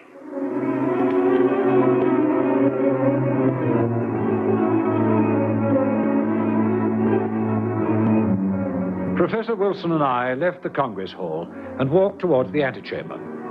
Coming towards us was a short, rotund, middle-aged man in his early 50s. He was as unlike a scientist as one could possibly imagine. Yet it was the famous Professor Marchbanks, responsible for the Marchbanks theory into the materialist conception of medical history. I've broken the news to Frau Schultz. She wanted to know the cause of her husband's death. I evaded a direct answer by saying that we wouldn't know until the autopsy had been held. Are you from the police, sir? This is Inspector Carr, Professor March. Oh, how do you do, Inspector? Terrible business. To happen here, of all places. How do you do, Professor? I'm about to show the inspector the body. What a terrible word. Now, what have you done with the jug and the glass? I placed them in the anteroom, knowing how vital they'll be to your inquiries. Have you told the inspector about the slight contretemps over the agenda? No, I was about to. What was that? Well, Marchbanks and I were responsible for drawing up the agenda. There was a cocktail party last night, a traditional event on the eve of our annual Congress. Professor Wilson. May I have a word with you, please? Guten Abend, Professor Marchbanks. Oh, good evening, Professor Schultz. I certainly, but will you... No. It concerns Professor Marchbanks. You two constitute, how you say, the steering committee, no? Yes, Professor. Oh, by the way, how do you find your hotel? Adequate? Let us not indulge in trivialities. I see that you have down here Professor Henderson to speak at 9 o'clock, and I will read my paper at 11 after the tea recess, no? Yes, that's right. Marchbanks and I thought No. But why? Have you not read his critique of my book? The man is a charlatan. He claims to a scholarship he does not possess. Only in this country could Henderson become professor. They reprinted his article in Der Spiegel. Now, in my country, I was made... Before you go on, Professor Schultz, Norman Henderson happens to be my son-in-law. There's no more gifted man in his field. If you're questioning either his integrity or his qualifications... If he speaks first, it means we are both on the platform together tomorrow evening. Tomorrow morning. Now, this I will not tolerate.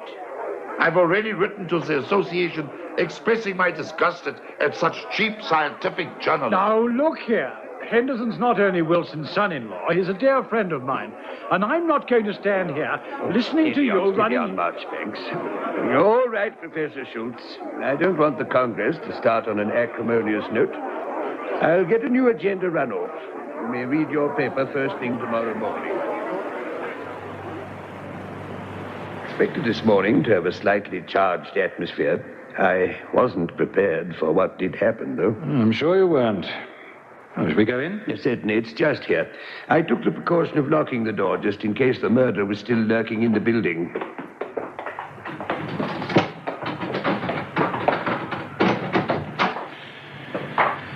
I cannot pretend that I find the Herr Professor a man of endearing charm, but to have this happen to him...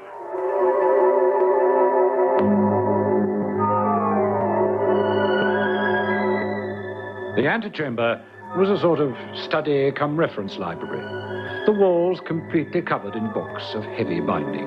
Obviously, learned tomes ready to be used by members of the society requiring items for reference. Sprawling in a large armchair was the lifeless body of the German delegate. It did not require any training in medicine to appreciate the fact that he'd been poisoned. The blue tinge around his lips and nostrils, the slight bubbles of froth at each end of his mouth told the tale all too clearly. On a small table near the body was a half-filled jug and a glass containing a minute amount of liquid. I assume the glass fell from his hand as he collapsed. Yes, Inspector, but there remained sufficient liquid for laboratory analysis. Good. And the jug? Do you say that you poured the water from the Just jug? a minute, Inspector. Smell this jug. Huh? There's no smell of almonds or any other kind of acid. Now, smell this glass. Mm-hmm. It's not almonds. That's extraordinary smell. It's almost like stale cabbage. Yes, Inspector Carr. That's how we describe the smell of parricide. It's 10 times deadlier than cyanide. Now, do you see why I'm apprehensive for my reputation? Honestly, Wilson, no one's going to... Just a minute, sir. Tell me about the parricide. Well, it was discovered during the early part of the war. Professor Coble at Oxford discovered that, given the right amount of humidity, one could produce from the fungus an acid which, when mixed with a certain agent, produced what we now know as parricide. It was used to poison wells by our special agents acting behind the lines. Many a poor blighter swallowed the capsule rather than fall into the hands of the Gestapo. You say that the professor was giving his lecture, paused to get a drink of water. Oh, but you did it for him, hmm? You picked up the jug and the glass, poured the water into the glass. It must have contained a minute spot of parricide. You didn't see it? Inspector, except for its smell, which one would hardly notice in the midst of a lecture, a parricide is completely colorless. And so the $64 question is, who put the parricide in the glass, when, and why?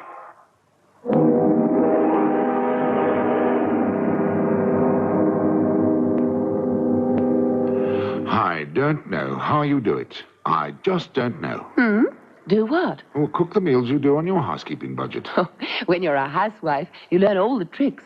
Like today, I bought a big supply of Pret shortening. It's good. I know lots of girls who don't have to budget, but they won't use anything but Pret. Well, what do you use it for? Almost everything. Roasting, baking, and of course pastry. Pret is the shortening for pastry, you know. Well, darling, I think you're a wonderful cook. Thank you. My mother was a great cook, too. My mother's a better cook than your mother. Nobody can cook as good as my mom. When it comes to cooking, mothers go down in history. And when it comes to pastry, tender golden roasts, light crispy fries, Pret shortening stands alone among women who care. My mother cooks with Pret.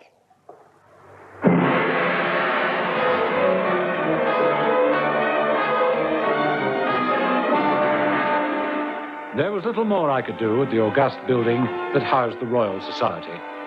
Having arranged for the corpse to be removed to the police mortuary so that our own surgeons could examine it, and the jug and glass to be sent to our forensic laboratories, I returned to Scotland Yard. By then it was almost lunchtime, with the midday racing editions containing news of Schultz's death. Read all about it. Royal Society delegate drops dead. Sudden death of German professor. Read all about it. Yeah. Oh, hello, Inspector. Hello.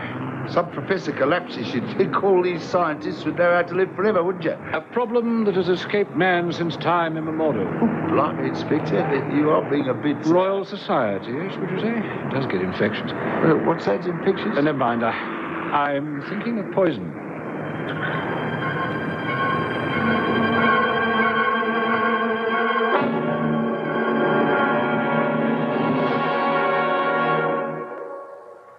I see, Inspector. You want to know who manufactures parricide and where? That's right, Ops. Now get through to X branch. Right, sir. Schultz lived at Stuttgart. Get through to the commandant there. We'd be grateful for any discreet inquiries he could make. Any enemies, that sort of thing. Right, sir. I also want to know from immigration how often Professor Schultz visited the United Kingdom, whether the immigration form gives references. In fact, I want as clear a picture as I can possibly get of Schultz's activities and contacts over the last 10 years. Right, sir. My compliments to X-Branch. If they don't come up with something pretty soon, it means getting to work on the background of 75 eminent scientists from 48 different countries. Blimey, sir. Say that again. Get weaving. Very good, sir. Please. Oh, are you Mr. Matthews? Yes, that's right, sir. You wanted to see me? Yes, do come in. Sit down. Yeah, thank you, sir. Don't be nervous. No one's going to eat you. You've heard that one of the speakers died this morning? Yes, I did, sir. Your caretaker come staff superintendent, aren't you? Yes, sir, that's right. I see to it that the cleaners do their work properly. The attendants are on hand when the Royal Society is open for lectures, you know, that sort of thing, sir. So I gather. Now, Mr. Matthews, your evidence is vitally important. Well, I can understand that, sir. Poor bloke being murdered away from his home. Frankly, I'm trying to crack this case before the press get hold of the full facts. An incident like this can create all sorts of international frictions. Now, someone put poison in that glass. What I want from you is a complete timetable. When the glasses are taken from their storage place, who washes them, who got hold of the jug, the lot. I see, sir, yes. No, better still, I think I'd better go over there, and I'd like you to get the staff on parade. I want everyone to go through the motions of their activities this morning. Where were they? How far away were they from the Congress Hall? And most important of all, who handled the glass and the jug? Very good, sir. Listen to me, everyone. Quiet, please. You know that a guest of the Royal Society collapsed and died suddenly some hours ago.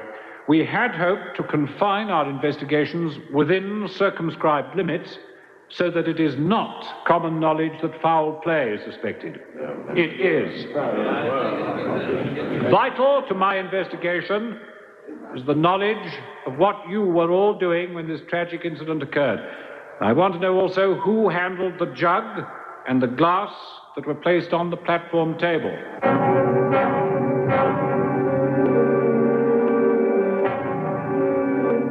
And so, urged on by Matthews, the staff mimed their actions earlier that day. It seemed that one man handled the glass containing the deadly poison. Now you say, Buckley, that you took the glass and the jug from that cupboard, walked over to the sink, washed and dried them, half-filled the jug with water, placed it on that silver tray, carried it to the Congress Hall, and placed it on the table. Is that right? Yes, sir, that's right. And you say that you're sure that the tray was placed on the table at 8:45. I'm sure of it, sir, yes. You see, I was due to start cleaning the West Wing at 9 o'clock, and I looked at my watch and said, blimey, I'd better get a move on if I want a cup of cha first. And you never came back to the Congress Hall? No, sir, I never. Thank you. Sir. Well, thank you, Mr. Matthews. I think that's about all. I must check these timetables against the times given me by the President. You say, Professor Wilson, that the Congress commenced at 9 o'clock. Yes, that is so. I'm now convinced that the glass was tampered with at the Congress Hall. Who was the first to arrive at the hall? Let me see. I was... Oh, no. Marchbanks. He was already on the platform when I got there. What time did you get there? I'd say about 5 to 9. Did you touch the glass or the jug at all before you opened the proceedings, I mean? No, I just made sure it was there. I didn't want another altercation with the worthy professor. What do you mean? Oh, he was rather Teutonic in his reminder at the cocktail party.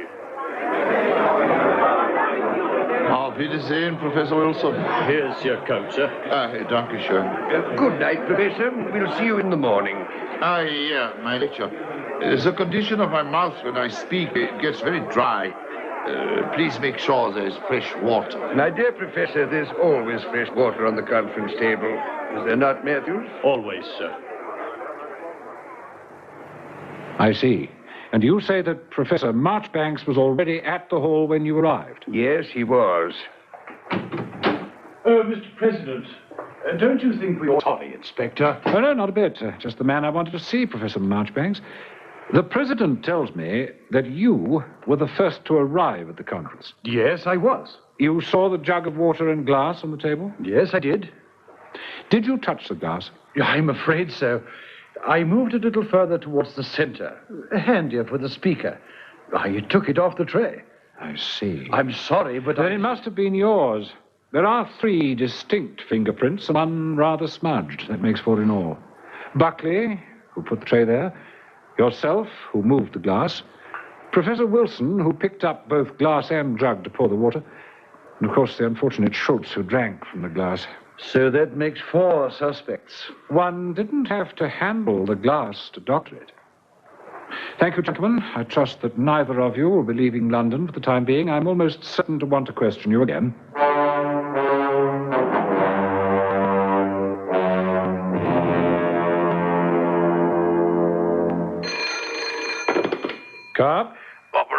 Inspector. Yes? Rather negative about the late Professor Schultz, sir. Oh? Hasn't visited this country for 12 years.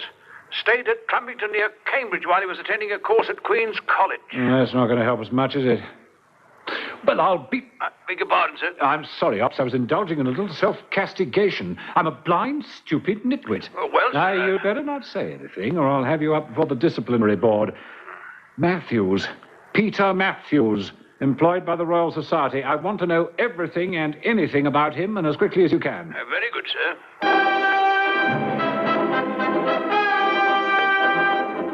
It had to be. There was no other reasonable explanation. For the rest of the day, I went through the motions, pursuing my investigation, checking on all the delegates, the staff, receiving reports from ex-branch. Yet deep down in my heart was the knowledge that the answer to the mystery of who killed Professor Gustav Schultz could be supplied by one man. Well? Peter Matthews. That's the man. What did you say, sir? I'm sorry. Well, what have you got? Peter Matthews. Employed before the war as a trainee scaffolding engineer.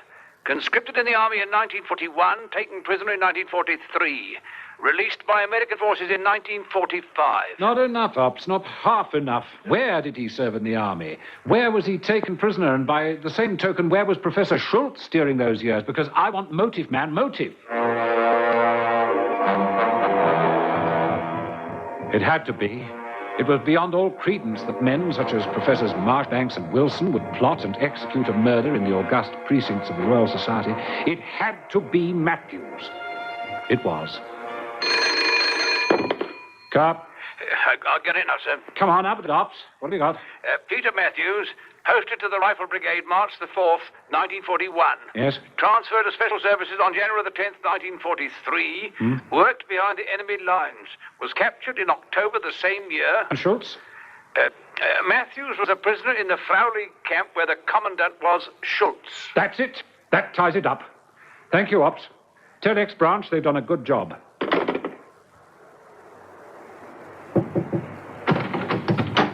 Ah, Professor Wilson. Tell me, Professor, what do you know about Matthews? Matthews? I wasn't president in those days, of course, but I was on the appointments committee. The authorities had difficulty in finding situations for some of our poor lads who had been tortured during their imprisonment. I remember when I first met Matthews, a youth with the face of an old man. He had been trained to work in structural engineering.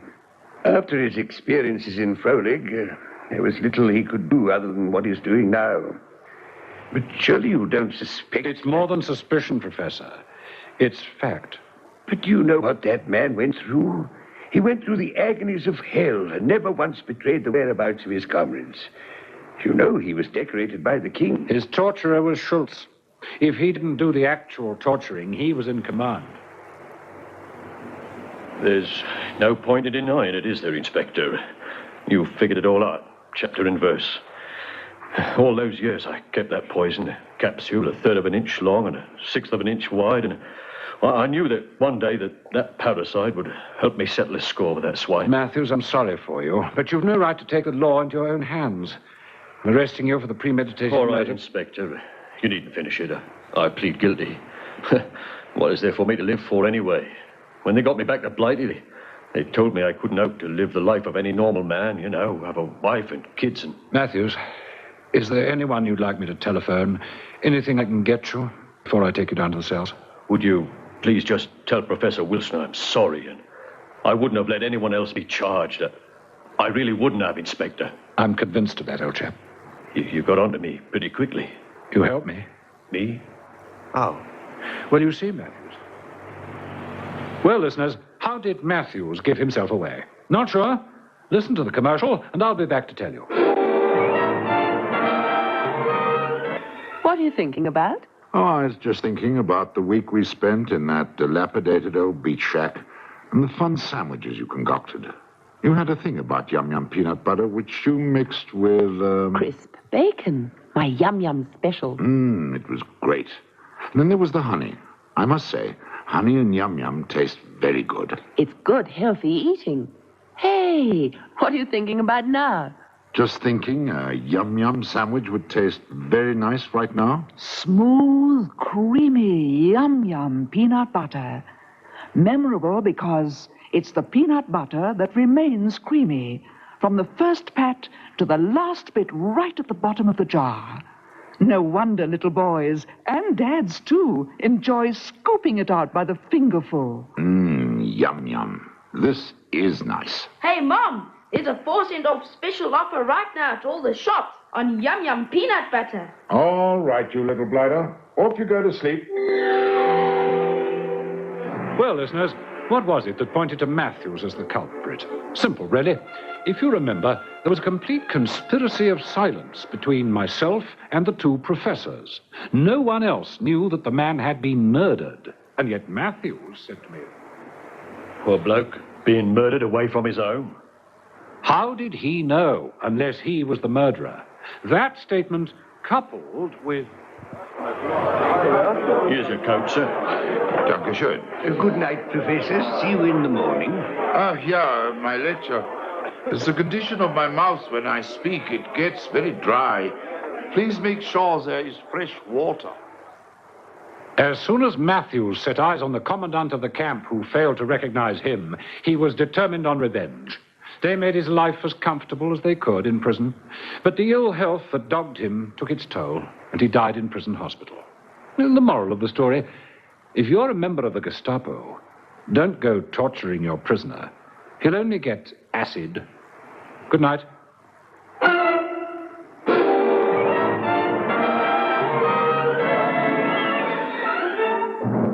The Epic Casebook was produced by Michael Silver for the makers of Epic Pure Sunflower Oil, Maple Margarine, Yum Yum Peanut Butter, and Niblets Cheese Twists, with Hugh Rouse as Inspector Carr. Listen again next Thursday night at 9:30 to another exciting story from our Epic Casebook.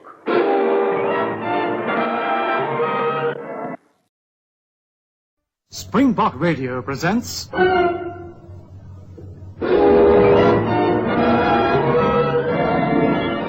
Inspector Carr investigates.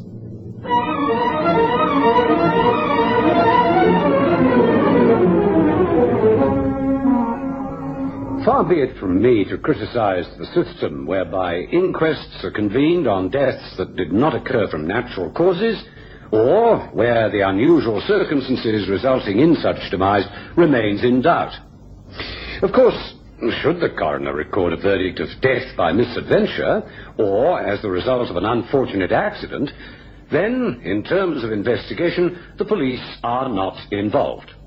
However, and this is the point, should the jury declare that death resulted from a deliberate action by person or persons unknown, or should an open verdict be brought in, then it becomes a matter for the murder squad.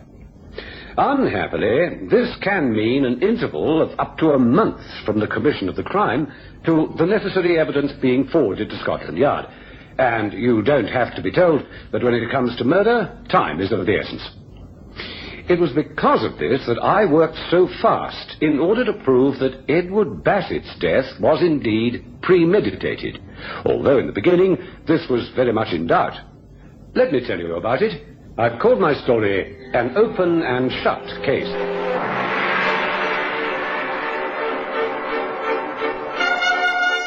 Bassett owned a fur salon in West London's highly fashionable shopping thoroughfare known as Lower Audley Street. I was informed of his death whilst I was in Scotland Yard's canteen having a morning coffee with Dr. Baxter when... All right. I better be off. See what they're doing in the labs. Got a busy morning in front of you? Oh, it depends what transpires at the daily conference. Oh, hello, what have you got there? Miracles of modern science. One of those new mobile telephones. Operations in watching, Inspector. Oh, no rest for the wicked. Thanks. Yes, Ops? Suspected murder has just been reported, sir. Oh, what do you mean, suspected murder? Yes, sir. A Madame Robert. Please? Please come. Monsieur Bassett is locked in the storage room. He is dead. It is a murder. Murder? Where are you speaking from, madam? Bassett Fur Salon, Lower Audley Street. Locked to the storage room, murder. Yes, he's lying there, murdered, I tell you. What's your name, please? My name is Gerard. Madame Gerard, I am the manageress. Oh, please send someone. Have you got in touch with the doctor? No. What is the use? He's dead, I tell you. Mr. Bassett has been murdered. He has been locked in that place over the weekend. Sounded French, sir. Seemed quite convinced it was no accident, sir. Well, our senior police surgeon's in the canteen with me. Organised transport. The woman may be right.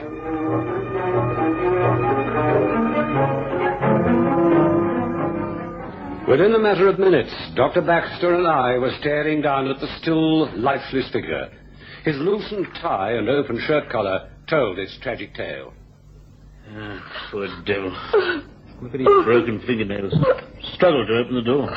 He was such a wonderful, good person. Is there an office we can go to, Madame Gerard?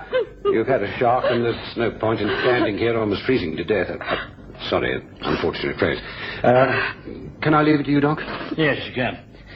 Although we know how the poor man died, it's difficult to determine when.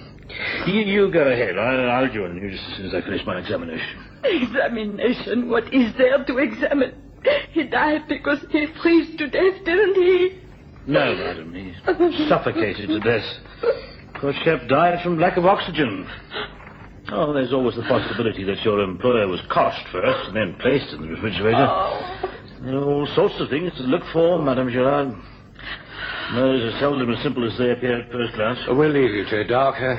May we go through to the office, please? If you follow me. You're sure that it's impossible for that door to close accidentally? Oh, it's quite impossible, Inspector. Once the door is shut, the wheel has to be turned. Otherwise, the locks don't... Are you safe? Click. And you don't think somebody could have slammed the door and then turned the locks into position, not realizing that your employer was in there? Oh, when she went to shut the door, she would see him. Through here, please. Well, it's now 9:15. When does the rest of the staff arrive? In about a quarter of an hour. Oh, please, sit down. Thank you. You made an interesting observation just now, Madame Gerard. Interesting? Don't understand? You seem convinced that it was a woman who locked Mr. Bassett in his own safe. I didn't say such a thing, Inspector. Well, not in so many words, but you said when she went to shut the door, she would see him. Oh. Well, it does suggest that you believe that if it was murder, the killer was someone of your sex. Well, Madame Gerard, you do want the killer punished, don't you? It was his wife, Madame Bassett. She did it. She hated him. Hated him. Says things in front of the staff. Madame Gerard, if you don't mind, I'd like to take your statement in its correct sequence. Now, you arrived this morning to open up. No, Johnston. He does that. No? Johnston? Well, if he opened the salon, where is he now? We arrive here at 8 o'clock. Cleans, makes the place tidy. I see. But before he cleans the place, the premises have to be opened up. Does he do that? Yes, he has the keys to the front door. So, we assume he opened the door in the usual way at 8 o'clock. And then? Well, he goes to the warehouse. He does that each day. That he does first thing. And as soon as I arrive, it's his job to go to the factory to see if there is any correspondence. Would he be there at the moment? I assume so. Well, tell me what happened when you arrived. Well, when I come in here, I saw in my diary that Mrs. Duncan Smythe would be calling for her mink coat at 10 o'clock. So I went to the storage room to get the coat and prepare for the customer. And then I see him. And before that, when did you see your employer last? Was it Friday night? No, the salon is open on Saturday until 1 o'clock. I see. Was Mr. Bassett here on the premises then? Oh, yes. There's no sign of physical assault. He died from suffocation, all right. I'll make arrangements for the body to be moved. And what about the next of kin? If he was married, his wife, she'll have to be notified. Oh, Madame Gerard says he is married. Oh, what's the address? 72 Eaton Square, Chelsea. Thank you. No doubt she'll wait for the ambulance, Doc. Madame Gerard, No one must touch that door, particularly the wheel. Trust you won't object to having your fingerprints taken? Fingerprints? What for? Do you There's think... a process of elimination, madam. There may be a number of impressions. We'll even fingerprint your dead employer. What we're hoping for is an impression of fingerprints that should not be on that lock. I understand. Were you present when the premises were locked on Saturday? No, Edward... Mr. Bassett said he would see to it. And what about this man Johnston? He had departed for home. I see. Oh, what about the keys? Your employer and Johnston, obviously. But have you a key to the premises, Madame Gerard? There are 3 sets. What about the people at the warehouse? No, they just have keys for the warehouse. Thank you. Now, what happened on Saturday? Did you leave at 1 o'clock? Oh, I left about 12. You see, I was going to spend the weekend in the country with my brother and sister-in-law. And Edward, Mr. Bassett... Oh, you might as well know I was in love with him. You were going to spend a weekend in the country. Well, carry on, Madame Gerard. Well, I remarked to Edward, I hope it doesn't rain. Oh, dear, Edward, observe those clouds. It's been fine all week now. Just when I go away for the weekend. Oh, come on now. Just because there are some black clouds doesn't mean it's going to be beautifully sunny in Sussex. Now, are we expected to get any more customers this morning? No one special? Oh, well, then no need for you to wait, Louise. You go off home, collect your car, and enjoy yourself in the heart of the Sussex Downs. Are you sure, Edward? It's only 12. Who knows, some very wealthy American tourist might arrive. Don't you think I can cope if that happens? No, I know who's coming, and it's going to be the most unpleasant.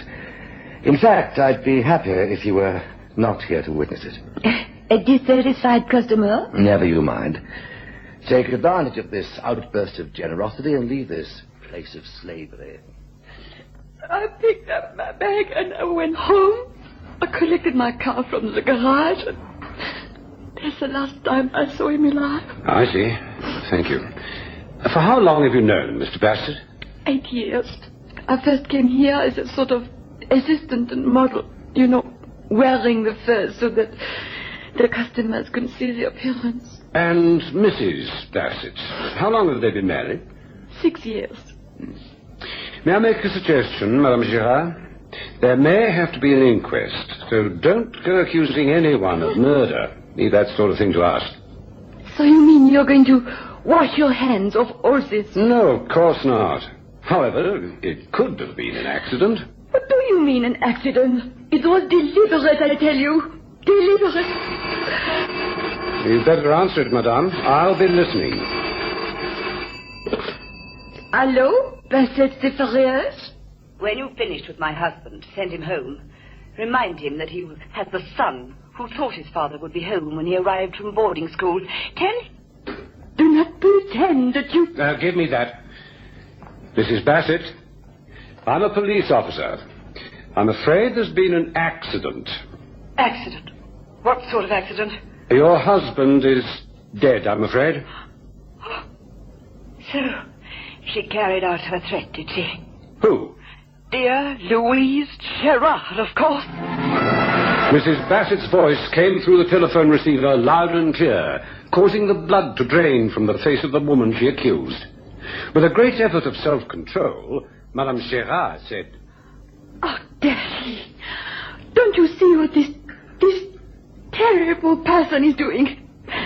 She locked poor Edward in that cold storage room, and now she's putting the blame on me. There you are, Madame Gerard. Nothing much. Mostly circulars. Oh. Excuse me. Sorry. Are you Mr. Johnston? That's right, sir. What's the matter? There's nothing wrong, is there? We're from the police. Mr. Bassett has been locked in the cold room over the weekend. He's dead. When did you see Mr. Bassett last? What? I can't believe it. The Friday night. I have every third Saturday morning off. You see him... Please, Madame Gerard, we're trying to determine whether your boss was locked in accidentally, or as your manageress suggests, it was deliberate. Deliberate? I don't know nothing. I didn't take no blooming fur, and now this happens. Fur? What fur? Johnson is under notice. He arrived back with his delivery van, minus a mink stole. I told you, somebody must have taken it when I was delivering that parcel in Cadogan Square. You should have locked the And back... you should have locked the front door. When I came back that night and found the two of you... That is enough, Johnston. No, it isn't. I don't believe that mink stole was ever in the delivery van. You said you put it in there. You wanted me out of the way. All right, Johnston, that's enough. I take it you'll be here for the rest of the day. I shall come back later this afternoon. Don't you think, Doc, that there was something exceptionally sad, the way the stretcher bearers carried the body of poor Bassett out of the shop, put him in the ambulance, away from the business he must have spent years building up? My antennae told me it's murder, all right. Could have been an accident. That woman could have slammed the door, not knowing he was there. Now he's so ashamed that she's accusing others of murder. Well, if Madame Gerard is to be believed, Bassett was there alone on Saturday, waiting for someone. Wonder who that someone could be. Oh, well, let's see what Mrs. Bassett has to say for herself. Mrs. Bassett, what we're trying to determine is whether your husband was accidentally locked in the cold storage room on Saturday, or deliberately. Didn't you miss him when he failed to return home? You must be joking, Inspector. 6 weeks ago, he bade me a curt goodbye. Asked him if he'd been in for dinner. Said he didn't know. Returned home exactly 11 days later. Without any luggage? Not even a toothbrush? Edward, luggage. For years, my husband had some smug little love nest. You asked Louise Gerard. She'll tell you all about it. You say had? Yes, Inspector. I should imagine he had no further use for it now that he's taken up with that American woman. What American woman? Do you mind telling me her name? She's got the junior lead in a rubbishy play called Two Hearts A-Wooing. I suppose it was inevitable that he should tell poor Louise Gerard that he no longer wanted her as a mistress. She's a fool if she thinks I killed him. When did you last see your husband, Mrs. Bassett? Friday morning. Did he have anything on his mind? He's always got it on his mind. Please don't choose to misunderstand me, Mrs. Bassett. Your husband suffered a most excruciatingly painful death. Aren't you sorry at all? Of course I'm sorry, you fool. That was rude of me, but why do you think I stayed married to him all these years? Do you think it was just Louise Gerard, that chit of an actress? I loved him. I tried to hate him, but it was all on the surface. Do you think it's been pleasant for me living under the same roof, the mother of his children, living the life of a nun while he... I'm sorry. Mrs. Bassett, I have 36 hours left to determine whether it was an accident or murder. Do you really think that Madame Gerard deliberately locked your husband in, knowing the horrible way he would die? Oh, perhaps not. We women are strange creatures. I was just showing my claws. I suppose she's accusing me of murder out of guilt towards me more than anything else. Dr. Baxter and I are returning to Scotland Yard. Now, if there's anything else... It's the first time I've been inside a posh ferries like this, sir. Hold on to the keys, Jackson. Now that we've locked ourselves in here, we don't want to have to break the window pane to get out. I've got me, sir. Good. Well, let's get on with the experiment. Hey, look, sir, why don't you let me go to the cold room? You do the listing. I could just as... No. Let's do it as we planned. Now, here we are. Now, we turn the wheel. So. It's got it. Oof, it's cold. Now, I'm going right to the very end. You stay here at the opening, Jackson, and see if any of these fur coats and things obscure me from you. Right, sir.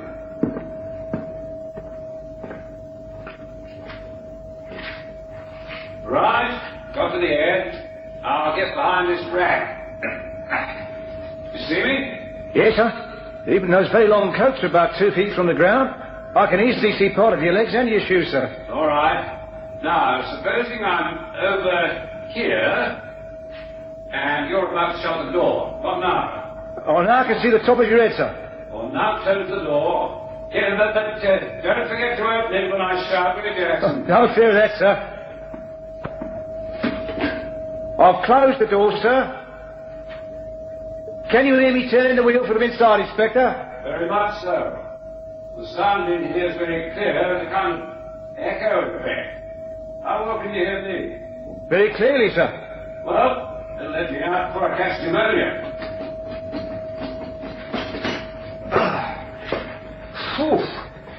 I wasn't in there for more than 3 minutes, and already I'm somewhat breathless. It must be murder, sir. If you heard me turn the wheel and I heard you shout. Precisely, Jackson. Assuming Bassett was hidden by the furs, which we now know to be impossible, and assuming the door was closed accidentally, he'd surely hear the wheel turn and scream or shout in alarm. Let's get it back to the yard, make out a murder docket. Here's Ops.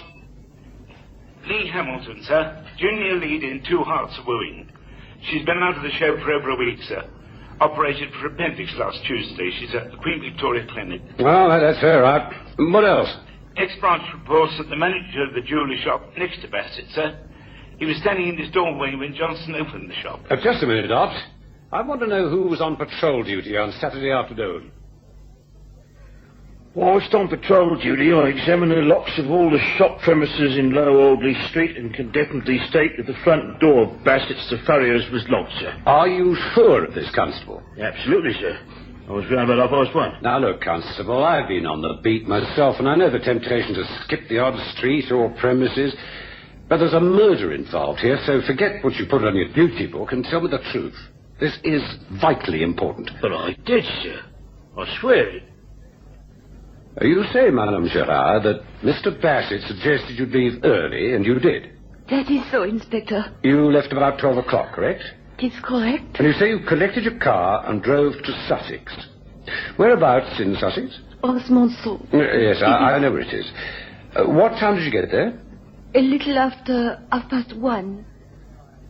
I think the time's come to concentrate on our main suspect. I want Johnston photographed. Lower Audley Street's a very busy thoroughfare. Somebody must have seen him. Oh, let's go, sir. Well, the greater the crowds, the less chance of identification sometimes. Oh, sure enough, Jackson. We now know that Bassett was deliberately killed. Now, if we can prove he was lying, that will be enough to demonstrate his guilt. And let's see what Johnston has to say for himself. Mr. Johnston, as you well can imagine, everyone connected with the establishment is suspect. Where were you, for instance, on Saturday morning? Were you anywhere near the premises? What would I be doing in Lower Audley Street? Told you it was my morning off, sir. I was at home. But you had a meeting with your boss on Saturday, didn't you? I what? What meeting? Oh, don't be a fool, man. You can't expect to walk down Lower Audley Street without somebody working in the other stores seeing you. I may as well tell you that... Well, yeah. I did have a meeting with him. I asked him if he'd changed his mind about me leaving. Oh? What happened? Well, I told Mr. Bassett that I got a wife and 2 kids to think of, but I could see his mind was made up, so I went home. Then why did you tell me that you hadn't seen your employer since the Friday night? Because I was scared, that's why. I don't believe you. And I must warn you that anything you now say will be taken down and may be used in evidence. Well done, Carr. Do you think the DPP will agree to prosecute? I think so, Doc. Now that we've got eyewitnesses to prove that Madame Gerard was seen filling up with petrol at Guildford at 1:10. And Mrs. Bassett's maid can swear that she and her son were having lunch between 1 and 1:30. That puts her in the clear. Trouble is, it's all rather circumstantial, isn't it, Carr? Oh. And all Johnson has to do is say that he panicked when you questioned him and that the door was open when he got there that morning. Everybody will know he's lying, but will they be able to prove it? Of course. You forget another vital piece of evidence. It was the PC on patrol duty who provided it. The front door of Bassett's Furrier's was locked, sir. Are you sure of this, Constable? Absolutely sure. It was round about 1:30, sir. That proves that Johnson could not have left the shop door unlocked. We know that Bassett couldn't have locked the door. He was dead, whilst Madame Gerard was on her way to Sussex. That was Johnston's foolish mistake.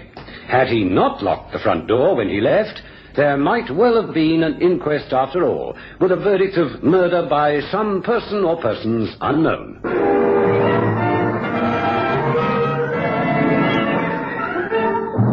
Inspector Carr Investigates, with Hugh Rouse in the title role, is written and produced by Michael Silver. Listen again next Thursday night as Inspector Carr Investigates.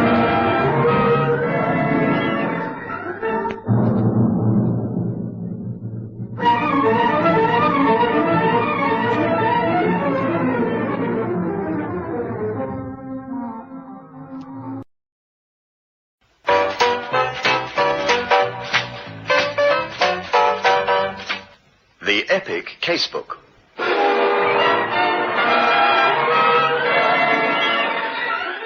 In which Inspector Carr investigates.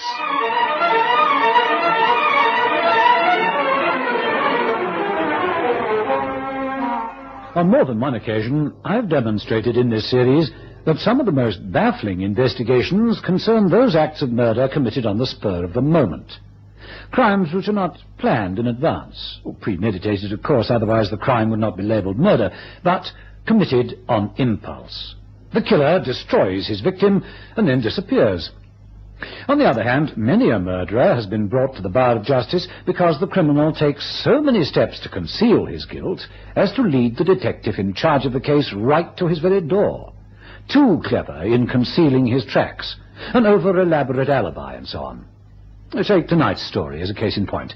I'm not saying that the culprit would not have been arrested eventually. We'd have caught him all right. But his over-elaborate piece of deception accelerated the process. Let me tell you about it. I've called my story An Author's Ending.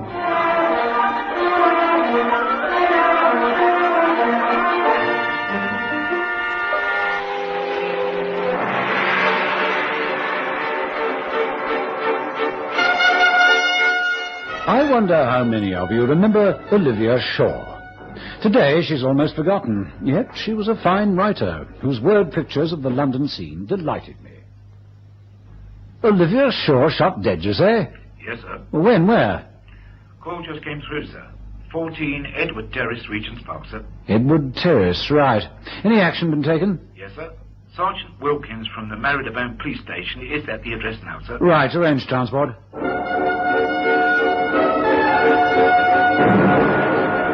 I was met by Sergeant Wilkins, who took me to the second floor where the murder took place. The dead body of Olivia Shaw was slumped across the leather-inlaid desk, a gunshot wound disfiguring the left side of her face. The window immediately behind her was splintered into star-shaped fragments spreading out from a neat hole. It was a typical author's study. 2 walls of books, wood panelling, a comfortable armchair, a leather couch, and a coffee table casually in one corner. Functional and extremely lived in. Sergeant Wilkins gave me his story. I was on patrol car duty, sir. Received a call to proceed here at 6:25 p.m. The report indicated that a woman had locked herself in a room and would not answer the door. I was met downstairs by a maid and brought up here, sir, where Mr. Hambleton was waiting for me. Mr. Hambleton? Well, who's he? The husband. Olivia Shaw was her writing name, sir. Is Mr. Hambleton here? Yes, sir, in the drawing room downstairs. You say the door was locked? Yes, sir. Mr. Hambleton said his wife had been in the study all afternoon. Yes, she's been there all the afternoon, Sergeant. I'm getting worried about her. Worried, are you, sir?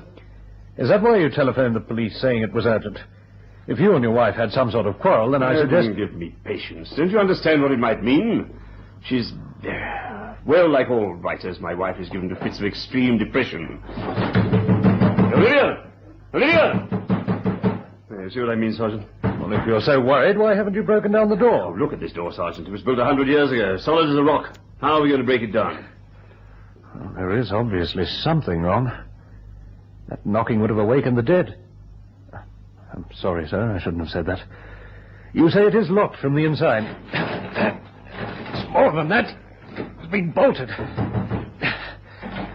I'm afraid we'll need an axe if you give me permission to break the door down. Door? You seem to have taken half the wall with it. Well, sir, as you can see, it's about 6 inches thick. We had to take it off its hinges. Because it was bolted? Yes, sir.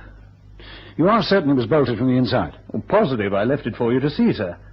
As you see it now, it's just as we found it. Nothing in this room's been touched? Nothing, sir. I let no one into the room. They saw her at the desk, of course. It was obvious what had happened. I then sent them downstairs, posted the constable at the gate till your arrival, and I remained here. Right. Well, let's have a look. That hole in the window lines up with the roof of those flats opposite. Constable, nip across there, will you? Get on the roof and see if you can find out anything. I want you to shine your torch towards this window. Right.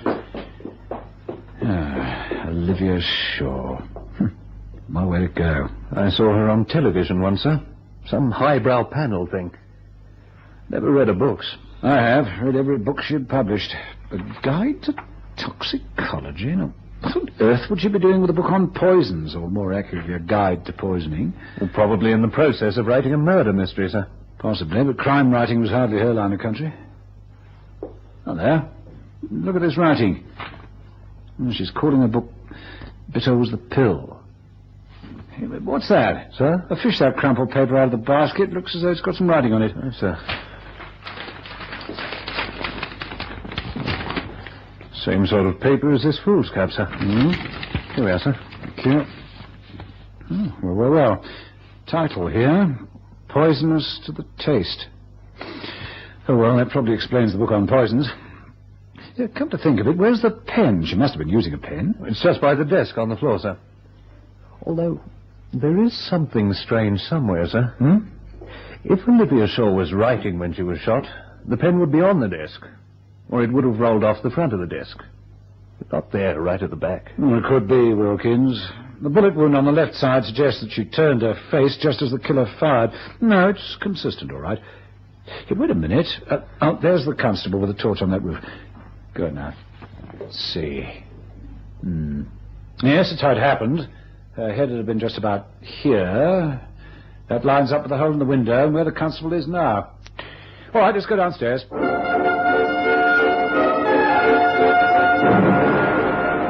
Sergeant Wilkins had omitted to warn me that the bereaved husband was in a wheelchair. I don't know why I should feel that his incapacitation should be important, but I did.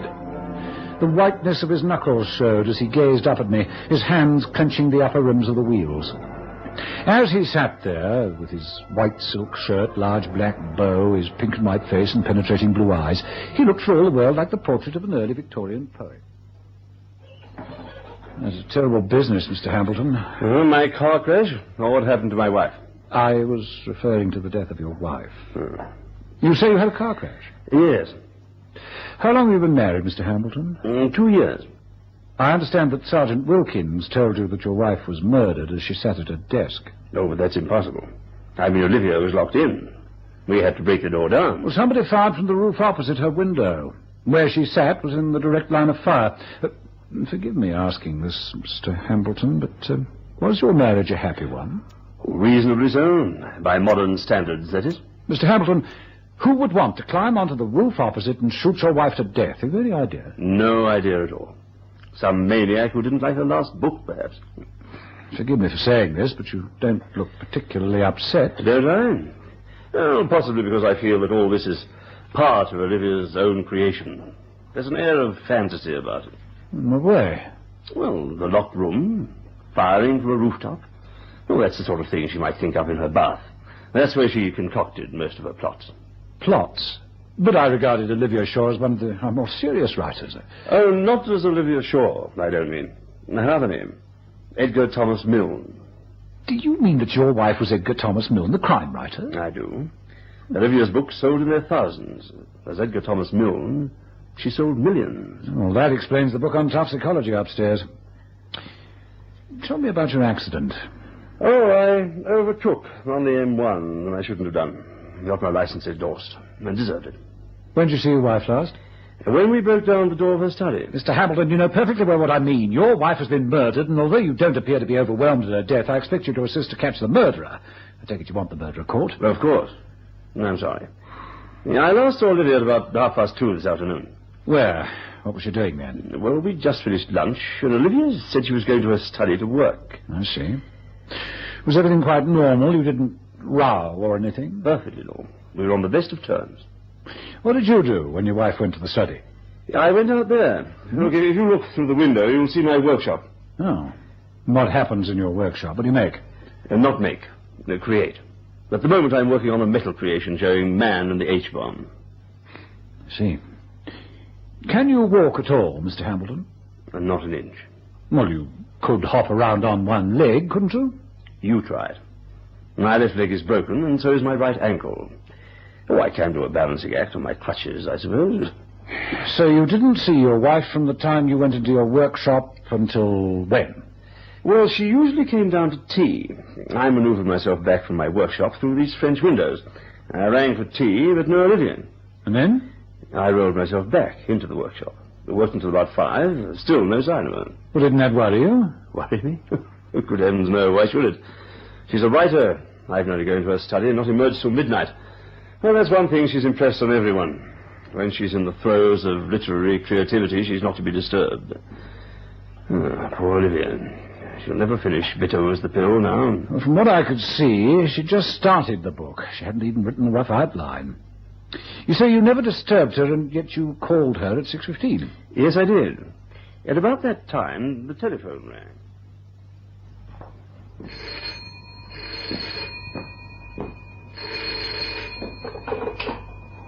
Regent 1612. I want to speak to Mrs. Hambleton, please. Well, I don't know whether I can disturb her, sir, but...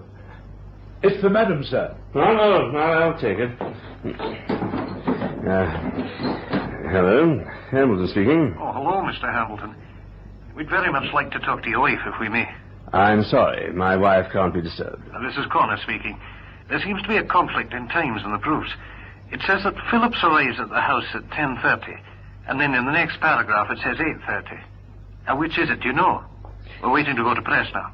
No, I don't know, chap. Look, I'll go and ask her. Just hold on, will you?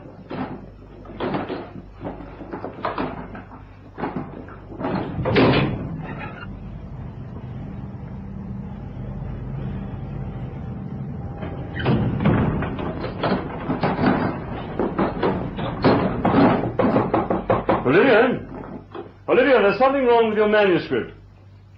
Olivia, he's waiting on the telephone. That's strange. Fred, come up here. Olivia!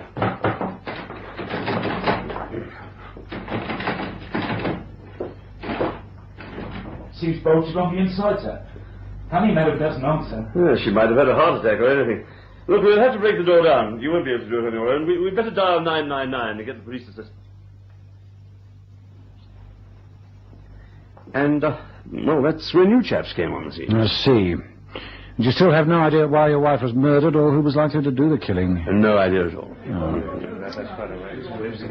Excuse me, sir. Yes, Sergeant. Dr. Macpherson has asked me to tell you that he's been up to see the body. He'd like a word with you. Oh, good. I didn't hear him arrive. Excuse me, Mr. Hambleton. Hello, Mac. Glad you saw my note. What's the story? Dead about an hour and a half to 2 hours.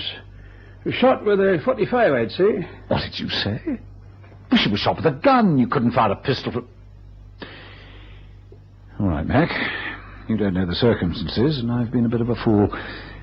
Come inside, will you? Mr. Hambleton, this is Dr. Macpherson. How do you do? You'll appreciate that everyone who knew your wife must be suspect. Look, if you're going to ask this doctor to examine my legs to see if I've really been crippled or not, by all means. I didn't kill my wife. But I think you did. It's rare for a policeman to make such an accusation without first convincing himself that he could justify such a charge. For a brief second, I regretted my impetuous outburst, but only for a second, despite the police surgeon's statement. His left leg and right ankle are broken, all right. How dare you? Are you accusing me of killing my wife? I was uttering a thought. I'm making no accusations officially, but you'll be hearing from me. All right, let's get back to the yard. Yes? Operations here, Inspector. Yes. Motive all right, sir. Her husband is sole beneficiary. Ex-branch have taken a statement from the servant, sir. Apparently the husband has been kicking over the traces. Well, motive isn't going to help us much. What about ballistics? Ballistics say it was a 45, sir. It's all so incredible. I'm convinced he killed her. Everything points... Oh, well. Thanks, Ops. Yes. I hear you've been looking for me. Yes, I have, Mac. Your medical report. You sure the pistol was fired from a distance of about 6 feet, not from the roof? Perfectly. Well, you better sit down. I need you as a mental anvil. This woman is in a locked room, bolted on the inside, with only one window. 2 floors up, no access to the window from outside, no secret panels in the room, none of the fancy hocus-pocus of detective stories. A shot's fired through the window from outside. The glass on the floor fitted the shattered window, so we're sure of that. Just one shot. No other bullet found in the room. And we heard from Sergeant Wilkins that nothing was touched after he himself had broken down a locked door. No one could fire a pistol from the top of the roof. That's out. It's impossible, no matter how brilliant a marksman. In any case, you've read my report. Well, I'm stumped. Yet I'm convinced her husband did it. Well, in all my years as a police surgeon, I've never come across a man who seemed less of a suspect. 2 broken legs and a bolted door. A motive? Money. He'd been hitting it rather high before his accident, had our friend Hambleton. His gambling debts alone come to quite a few £1,000s. We also know that Mrs. Hambleton telephoned her bank manager to say that her husband was to draw no more monies without her permission. Oh, it's all there, except for one thing. 2 things, Carr. Not only proof, but how. You've certainly got a Chinese puzzle on your hands, haven't you? Oh, you can say that again, Mac. Well, what are you going to do now? Well, do what I always do when I've reached the point of no return. I'm going to get hold of the sergeant who was there when the door was first broken down and pay another visit to the scene of the crime. Now, Sergeant Wilkins, we are going to take our jackets off. We're going to go on our hands and knees like some caricature of Sherlock Holmes. We're going to pray that this thick carpet might give up its secrets, or these walls might tell us that the impossible is still possible. Gibberish, Sergeant, but you know what I mean. I do, sir. Let's hope something turns up.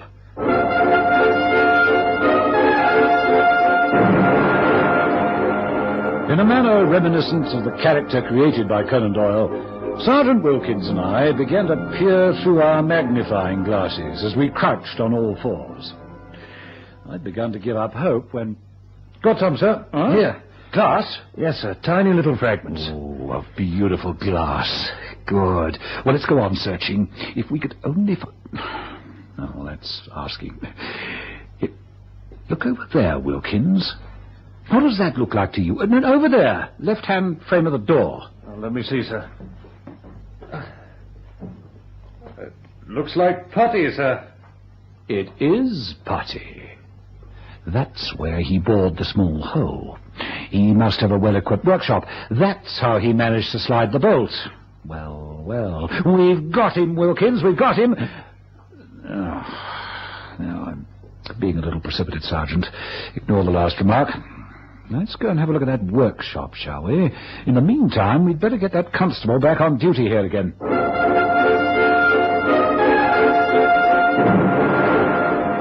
We crossed the grounds and went into Hambleton's workshop. There was ample evidence of the man's tremendous creative ability, abstracts, figures, metal designs. But what was even more interesting was his equipment. That's a very handy-looking lathe he has there, Sergeant. I can hear the wheelchair, sir. Well, well, well. Good afternoon, Mr. Hambleton. Might I ask what you're doing in my workshop? Mr. Hambleton, you're a rather silly man, you know. What are you talking about? Well, surely you didn't think that we accepted the possibility of a revolver being able to aim so accurately as to kill your wife from that distance, from the roof across the road? I suppose I do have to listen to all this. Yes, you do, Mr. Hambleton. Have you ever possessed a .45 revolver? No. And I did not kill my wife. Well, I think that I can demonstrate quite conclusively to a judge and jury that you did. And what's more, I can demonstrate motive and opportunity. Now, why don't you be a good fellow and own up to it, Save us all a lot of bother. Get out of my house. You hear? Unless you've got a warrant. No, I haven't got a warrant. But I warn you, Mr. Hamilton, I'll be back with one, and I wouldn't try any tricks if I were you, for from now on, I'm going to have you watched night and day.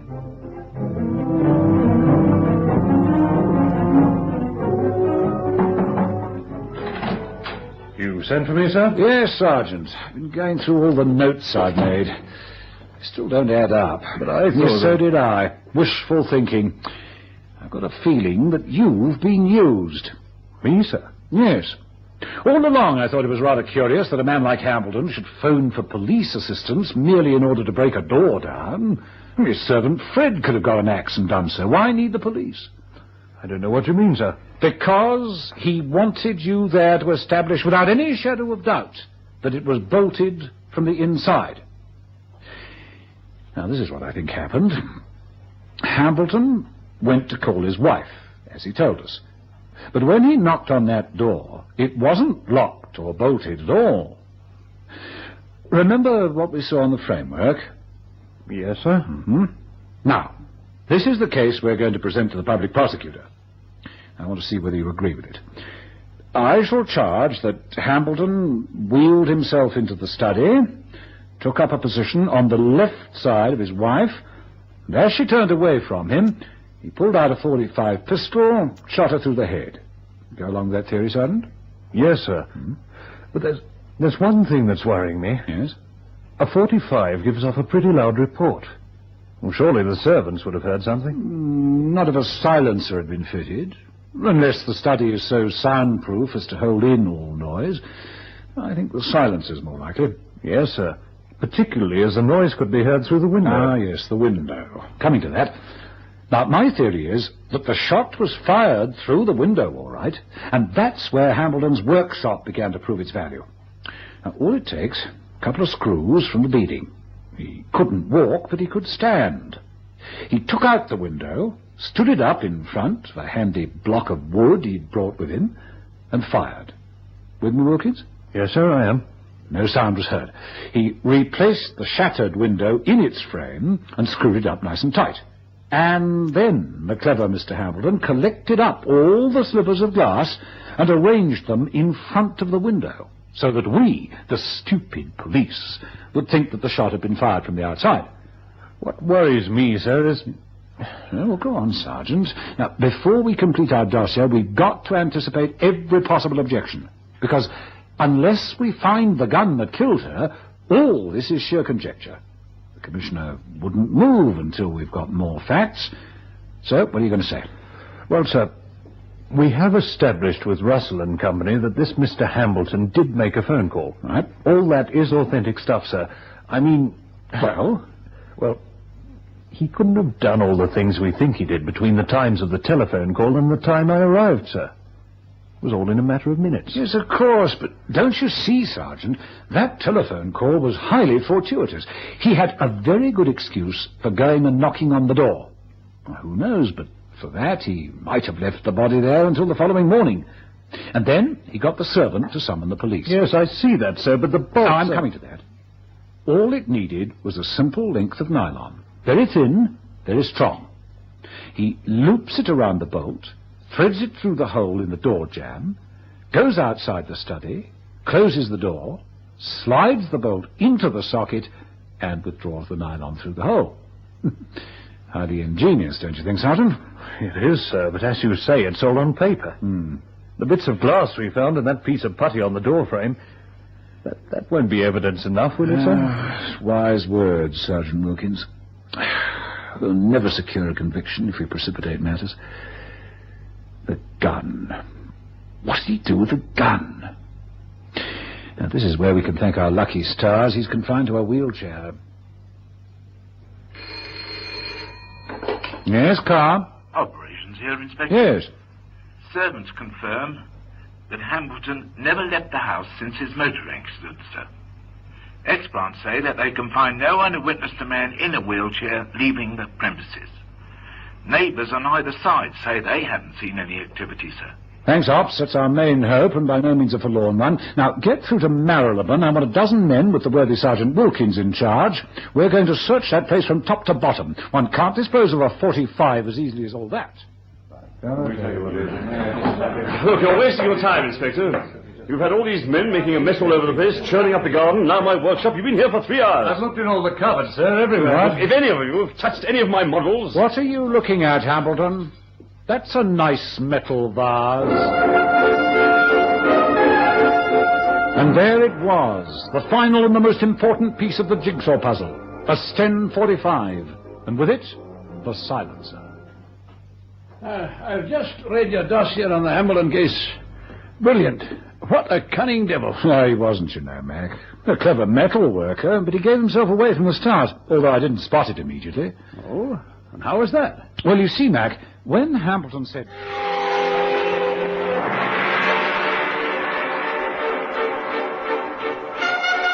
As indicated to Dr. Macpherson, it's only when I went over Hambleton's statement that I remembered him saying...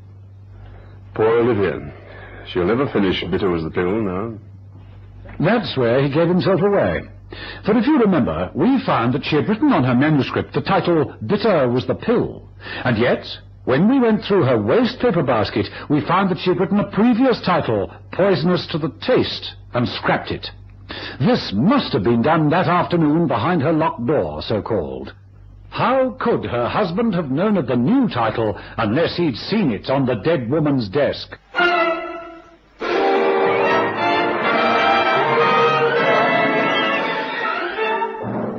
The epic Casebook was produced by Michael Silver with Hugh Rouse as Inspector Carr. Listen again next Thursday night at 9:30 to another exciting story from our epic Casebook.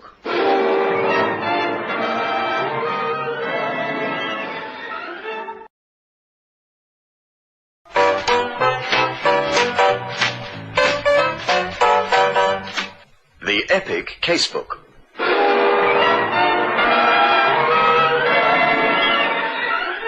In which Inspector Carr investigates.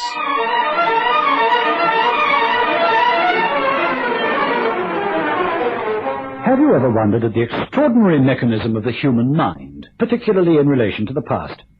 A chance remark, a trivial incident, a fleeting item in a newspaper, any one of these can result in the sudden memory of something we had forgotten, or, to be more accurate, had gone so deep into one's subconscious as to be thought forgotten. Remember my dramatising the investigation into the shooting of an orator as he was haranguing the crowd at Hyde Park's Speaker's Corner? Well, it was the reading of a violent demonstration at what is, after all, a leading London tourist attraction that brought to mind the murder and sent me delving into my casebook of crime. By the same token, a simple announcement by the Borough Council to the effect that a freeway was being built between Edmonton and Hornsey Rise brought vividly to my mind a murder committed at a printing works near what is known as Hornsey Green. Let me tell you about it. I've called my story A Type Set for Death.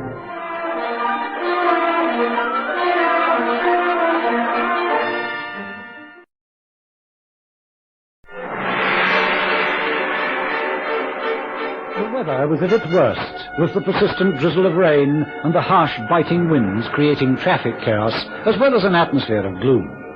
I splashed along the wet pavements with one thought in my mind, to get to my office as quickly as possible, so that I might take the chill out of my bones by consuming a hot cup of coffee. It was not to be. If anyone wants me, Ops, I'll be in the canteen. Maker, sir. Oh, just a minute, sir. What? I've got the Chief Inspector on the line. What is it, Ops? Oh, call's just come through, sir. Murder. Oh, no. Just a minute, sir.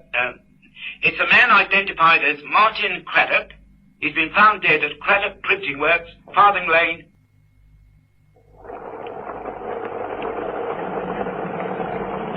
Not a nice morning for it, is it, sir? Good morning. Good morning, Sergeant. Murder never is very nice, whatever the climate. Not a very large printing works. Who's inside? Oh, 3 workmen. Not that they'll do much work today, sir. Were you sent from the local patch? Yes, sir. Information came through to say you were on your way. Dr. Arnold's on an urgent case. Call came through from Mr. Brett. That's right, sir. He's the foreman. He opened the premises. Oh, well, there's no point in getting more wet than is necessary. Let's go in. Right, sir. Oh, what's your name, Sergeant? Aston, sir. This gentleman is Chief Inspector Carr of the Murder Squad. Morning, gentlemen. Seems a grim sort of morning all round, doesn't it? So this is or was Mr. Craddock.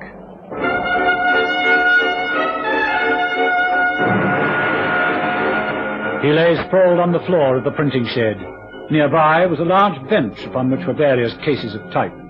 The matted hair and the ugly gaping wound told the brutal cause of death. Nasty business. Yes, sir. You did say, Sergeant, the doctor's been and gone. That's right, sir. It says Craddock's been dead some hours. And he was in this position when you discovered the body, Mr. Brett? Yes, sir. Dr. Arnold made a point of saying that there was nothing he could do. He'd better not change the position of the body. That's quite right. There's something that worries me. Oh? What's that, sir? This man's clothes, sopping wet. If your boss, Mr. Brett, was killed here under cover, And there's no doubt that your doctor is right about the poor chap being dead some hours. Rigor mortis has obviously set in. I agree with you, sir. I was just going off duty when the call came through. It didn't start raining until about 6 o'clock this morning. You sure of that, Sergeant? Well, positive, sir. I don't know what it was like in the other parts of London. It's been pretty windy and miserable all night, but there was no rain. That's interesting. Very interesting. What's that? Well, that's our Miss Froome. She's opened up the office 9 o'clock. Oh, Steve, how's the worksheet? Here, what's going on? Why the machine's rolling? What? Has there been a burglary or something? Hello, Harry. What? Oh. Phil, get a cup of water, quick. Right. Shock for anyone, seeing a thing like Look here, Sergeant, to help me lift the young lady, we'd better try and get her into that office, sir. Right, come on. I'll be all right. Look, as soon as we get you comfortable, I'll suggest we all have a nice cup of tea. Oh, is that possible? I think it's a good idea, sir. We can all do Now, it. steady, young lady. You just lean on us. I can't wait to look at him. I can't bear it. It's a shocking sight for anyone to have to bear. That's it. Now, in we go.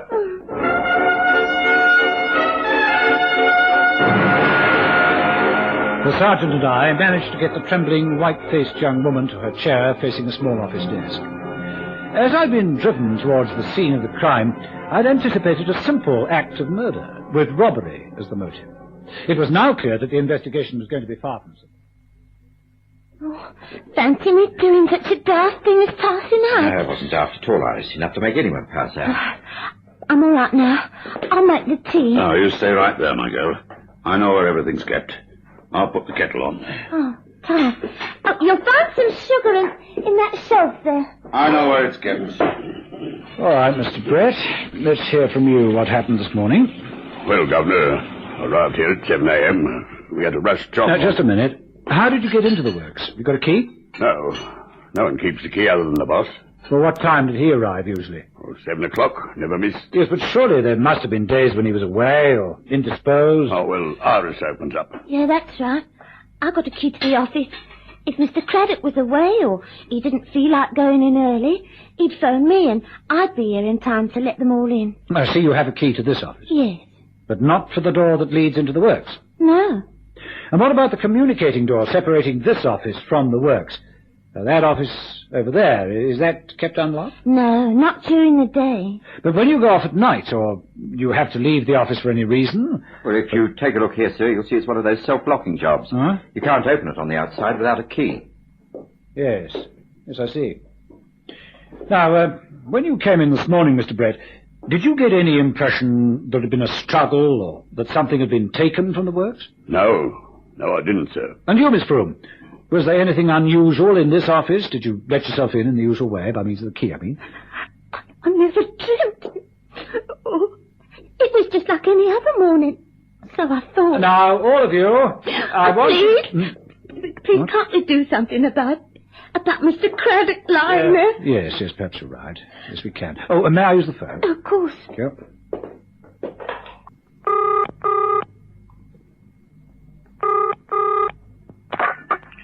New Scotland Yard.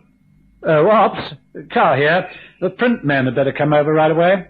Oh, right. Get through to the ambulance. There's no point in keeping the body here. He's been examined by the local police surgeon. I'll have a word with the doctor as soon as I've finished here. Very good, sir. Usual routine, get the full background on Martin Craddock. Right, sir. Now, first of all, let's introduce ourselves. I'm Chief Inspector Carr. Now, that's for your benefit, Miss Froome. Now, I know your name. You are, My name's Joplin. Phil Joplin. Thank you. And I'm Doug Shadwell. You don't think any of us have done it, do you? My dear Mr. Shadwell, at this stage in the investigation, all I can think about is the gathering of as many facts as I can. I never start pointing fingers until I'm reasonably sure that every angle has been examined, as it were. Now, the first and obvious question. Why? I don't suppose there's anything of sufficient value in a printing works of this nature to consider robbery as the motive? Well, if not robbery, what? You any ideas on the subject, Mr. Brett? I see you're all looking at each other. Isn't anybody going to say anything? Believe you me, when that police torch starts lighting up the dark corners... All right. If nobody will talk, I will. Mr. Martin Craddock was a nasty piece of work. Wasn't he, Iris? You see, Mr. Carr, Iris Froome is serving out a notice. She leaves tomorrow. Shut your mouth, Doug. You think Iris would clobber Mr. Craddock just because he gave her the sack? I didn't say Iris clobbered him. All I'm saying is that he's found himself another... What would you call them, Iris? Private, very private secretary. That's enough of that, Chadwell. No, Sergeant. Mr. Chadwell's entitled to say his piece. The man out there has been clobbered to death. I told you that I don't start pointing the finger of suspicion so early in the investigation. I do that after I get my facts together, and the facts I must have. Of course, everyone remotely connected with the man will be probed, dissected. We'll even know what you had for breakfast last Tuesday week, and that includes you, Sergeant. Now, let's get on with it. Have you any idea who did this thing, Miss Froome? No, of course not. But Doug's right. He treated me like I was some cheap woman of the streets. But not when I first started to work here. Oh, no, he didn't then. All smiles and charm. Oh, wish I was dead. I'm sorry. Normally I conduct any questioning individually and in private. But something tells me that we'll get to the truth quicker if we do it as a group. Now, can any of you identify anyone as a possible culprit? You see? You didn't like Craddock, did you, Mr. Chadwell? No, I didn't. But then I don't like bosses on principle. But I didn't ever consider murdering him. I mean, why should I? I could always quit. There's no better line of man in business. Ask Sid here. Well, what about you, Mr. Sidney Brett? How did you get on with your employer? All right. Told me all I knew about the printing game. What he did in his private life's no concern of mine. I've no reason to have disliked him. No reason? Of course you had no reason. Because you were his stooge, that's why. Walk in of a morning 5 minutes late, Mr. Craddock Doug's late again. If I'd had my way, you'd have been fired long ago. What about the time we found you printing your own private visiting card? Well, what about it? It was only a quid's worth. All right, gentlemen. Shall I answer? No, allow me. Hello. Is that the Craddock Printing Works? Yes, who do you wish to speak to? Craddock. That rotten swine? Martin Craddock.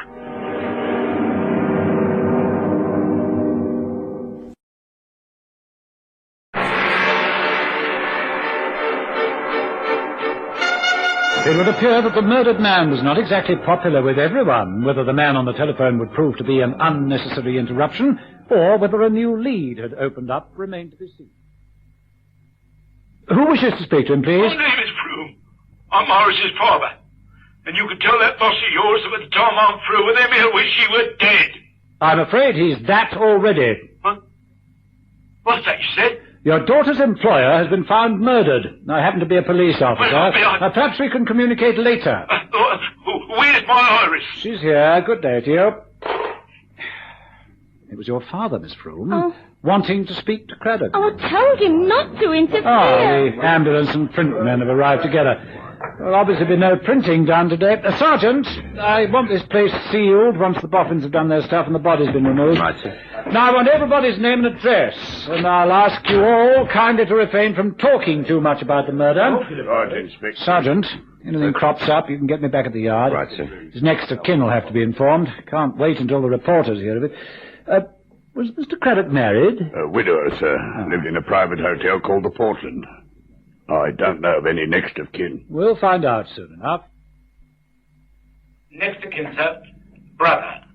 Andrew Craddock lives at 18 Hornsey Green. I see. What about Craddock? Got it here, sir. Age 56, wife died 4 years ago, no children, business reasonably prosperous, no debts, made no will. Oh, that simplifies that. Well, what about his movements? Also, manager Portland Hotel said that Craddock didn't return home for dinner, that his bed wasn't slept in, but it was no cause for concern, as he frequently stayed out all night. Says Craddock used to visit Turkish baths. A euphemism, I should imagine, from what we know so far. Should think so, sir. But have discreet inquiries been made concerning Sergeant Aston? Yes, sir, he was on duty all night, sir. Yes, I realise that. But the Edmonton station is less than 10 minutes' walk from the printing works. He could have been a party to the murder. I see there's a shocked silence, Ops. Listen, he's a very bright young policeman, is Aston. It was he who pointed out that the dead man's clothes were sopping wet, although Craddock had been dead some hours and was found inside the works. He pointed out that it didn't start raining until 6 o'clock. Now, what does that mean, Ops? Craddock was caught somewhere else, sir. Exactly. He's obviously keen on this girl, Froome. She could have coshed her employer as they were both walking away from the works. She's terrified at what she's done, knows Aston is on duty. He rushes over, drags the body back into the works. They lock the place up. Remember, she's got a key to the office. They could have dragged the body through the office, through the communicating door, where Brett found him. But if the sergeant did that, sir, why should he point out to the man's wet clothes, sir? Because he had to work fast. 6 o'clock. It was becoming light. Any passing traffic could see the body lying outside where the girl coshed him, and because he was aware that any trained detective would realize the conflict between the time of death and the wet clothes, or, for that matter, Aston could have coshed Craddock himself. Is that what you think happened, sir? At this stage of the proceedings, I'm merely conjuring up various possibilities. My compliments to Dr. Macpherson. See if he can give me a more accurate ETD. Right. After all, the time of death is crucial to the investigation. Very good, sir. And order of vehicle ops. I'm returning to Edmonton. Well, Sergeant, what have you discovered, if anything? Well, I did as you requested, sir. Took a statement from Iris Froome. She says... Well, come on, Sergeant, let's have it. Well, she was watching television last night, sir, until the close down. Then went for a walk and got home at about 1:45 this morning. Just a minute, Sergeant. You say she was watching television and then went for a walk and got home. Was she at home until TV closed down? No, sir, she was with me. She came round to my digs. I see. And did you walk her home, Sergeant? Yes, I did, sir. By chance, did you walk anywhere near the printing works? She didn't do it, sir. Please answer my question, Sergeant. I'm in digs in Plantation Road. To get to Iris's place, we cross Swansea Green. And that's that patch of green behind the printing works? Yes. Don't you think you ought to have told me all this before? No, sir, it's got nothing to do with the murder. What time did you commence night duty? Well, I did a 6-hour shift, 0200 to 0800 hours, sir. Oh, excuse me, sir. Please? Yard here. Chief Inspector Carr, will you? Here's it, sir, for you, sir. Oh, thank you. Hello. Operations here, sir. Yes, Ops. Senior Police Sergeant says ETD was between 11 p.m. and 1 a.m. No one seems to have seen him after he left. Thank you. Anything else? Oh, Philip Joplin. Married, 2 children, alibi watertight, sir. Shadwell? Known to the yard as a troublemaker. Was fined £50 during Easter for causing a public disturbance. Said to be of a violent character, sir. Thank you. Anything else? Not at the moment, sir. We'll contact you as soon as X-Branch send anything through. Thanks, Ops. Tell them to keep searching for that murder weapon. They say that nothing's missing, but it could have been a hammer, spanner, anything. Right, sir. Oh, what about Brett? Well, nothing known at the yard, sir. In comfortable circumstances. But perhaps the local patch... Yes, all right, Ops. Thank you. Oh, we now know he was killed between 11 p.m. and 1 a.m. Iris didn't do it, sir. Did you? No, sir. Well, I love Iris. Have done since we were kids at school together. I hated Craddock for what he did to her, but I didn't kill him. No, Sergeant, I don't think you did. My antennae tell me you're innocent. And if you're innocent, Miss Froome must be, too, because she was in your company at the time of the murder. Did you get close to the printing works? Within 200 yards, sir. Could you see whether there was a light on? We wouldn't have been able to see, sir, because the green skirts the back of the works and there were no windows. I see. Well, I now think you're innocent, Sergeant, because you did not arrive on duty until 2 a.m. Had Dr. Macpherson put the ETD after that time, then I'd put you down as the killer. I don't understand, sir. Well, because the murderer was clumsy. Why drag the body back into the works if Craddock was killed outside? On the other hand, if you were on duty and left the station on some pretext or other in order to commit murder, you'd have to work fast. You'd have had knowledge that Miss Froome was with Craddock at the works, rushed over there, clobbered him as he was walking away, and then dragged him back inside. And now, sir? Oh, don't be a fool, man. You're a trained police sergeant. You had all the time in the world to do it. Clobber him, take his wristwatch or pocketbook, and then report seeing some sinister character running away. No, you didn't do it. But who did, Sergeant Aston? Who did?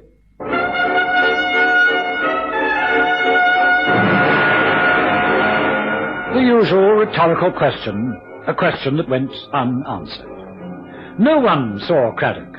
We knew that he'd remained behind at the works when his employees had gone. We knew that he'd dined that night at a small restaurant. This was at 8 p.m., after the works had closed. But where did he go from there? Not one single human being was able to supply the answer. No motive, No strong suspect, now that I'd decided the sergeant and therefore the girl were in the clear. I thought I'd do a little probing in the direction of Douglas Shadwell. Ready for another, Mr. Shadwell? No, thank you. I've got to get home to the missus. Why don't you come out with it? What do you want to know? I hated him and everything he stood for, but I didn't bump him off. Your alibi is not so hot, you know. Oh, I know that your wife can corroborate, Oh, but... come off it, Chief Inspector. You can't try your strong-arm methods on me. I was home in bed with my missus, and you've no right to call her a liar or me. Now, keep your shirt on. No one's calling you a liar. Now, listen, Chadwell. I know you believe the system is all wrong, and I know your convictions. Oh, so that's it. My police record.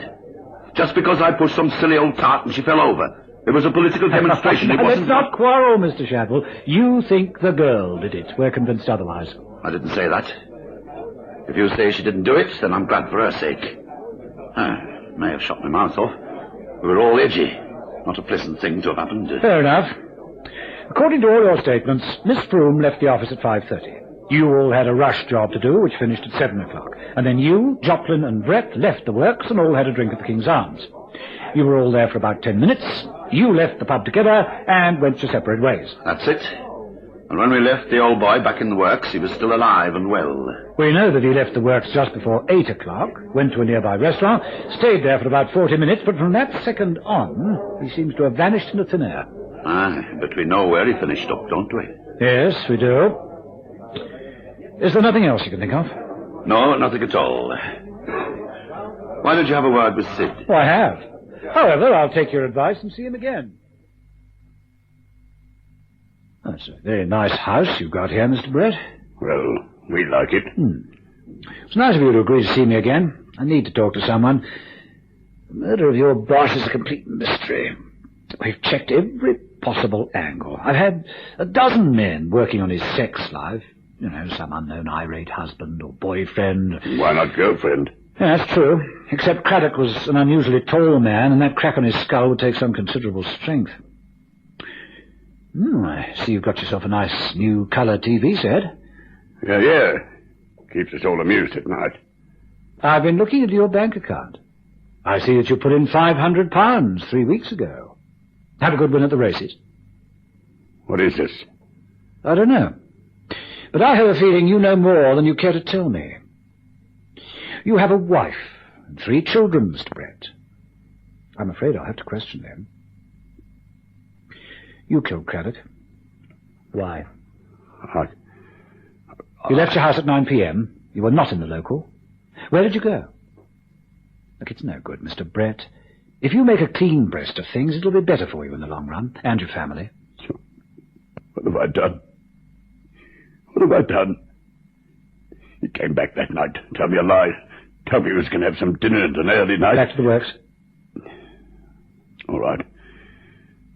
I knew you'd guess something by the way you looked round the furniture. I'd been printing at night. Porn.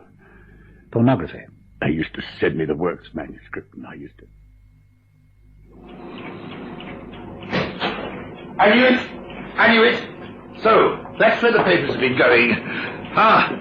Let me see. I'll stop the machine. Oh, horrible. You with a nice wife and 3 body children. Give me these. Look, boss, I can explain. Come on, it's nearly midnight. Get out, I'm locking this place up. I haven't been doing this for long. Honest, I haven't, boss. Get out while I switch off the light. Come on, get out.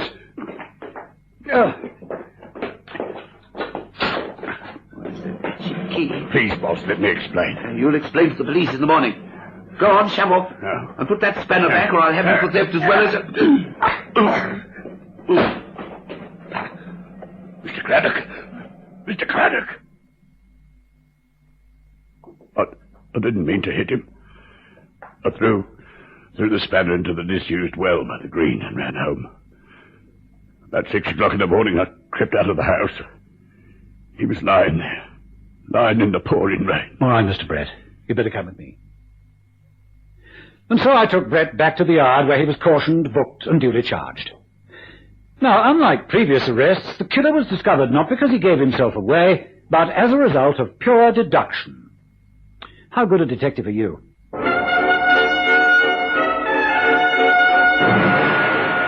Why did it have to be Brett? Because every clue pointed to him as the culprit. In the first place, I asked. And what about the door separating this office from the works? If you take a look, sir, you'll see it's one of those self-locking jobs. Self-locking? Then how did Brett get into the office to telephone the police?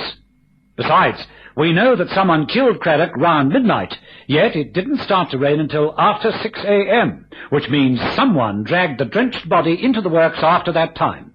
Brett admits he arrived for work at 7 a.m., a rather clumsy murder, and that is why, in my docket, I stress that Brett's confession could be true when he says that he ran after his boss, who found him printing the stuff, pleaded with him not to go for the police, and struck with a spanner without realizing what he'd done.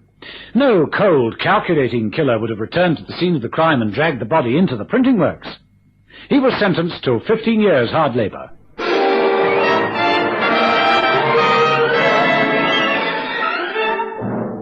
The epic Casebook was produced by Michael Silver with Hugh Rouse as Inspector Carr. Listen again next Thursday night at 9:30 to another exciting story from our epic Casebook.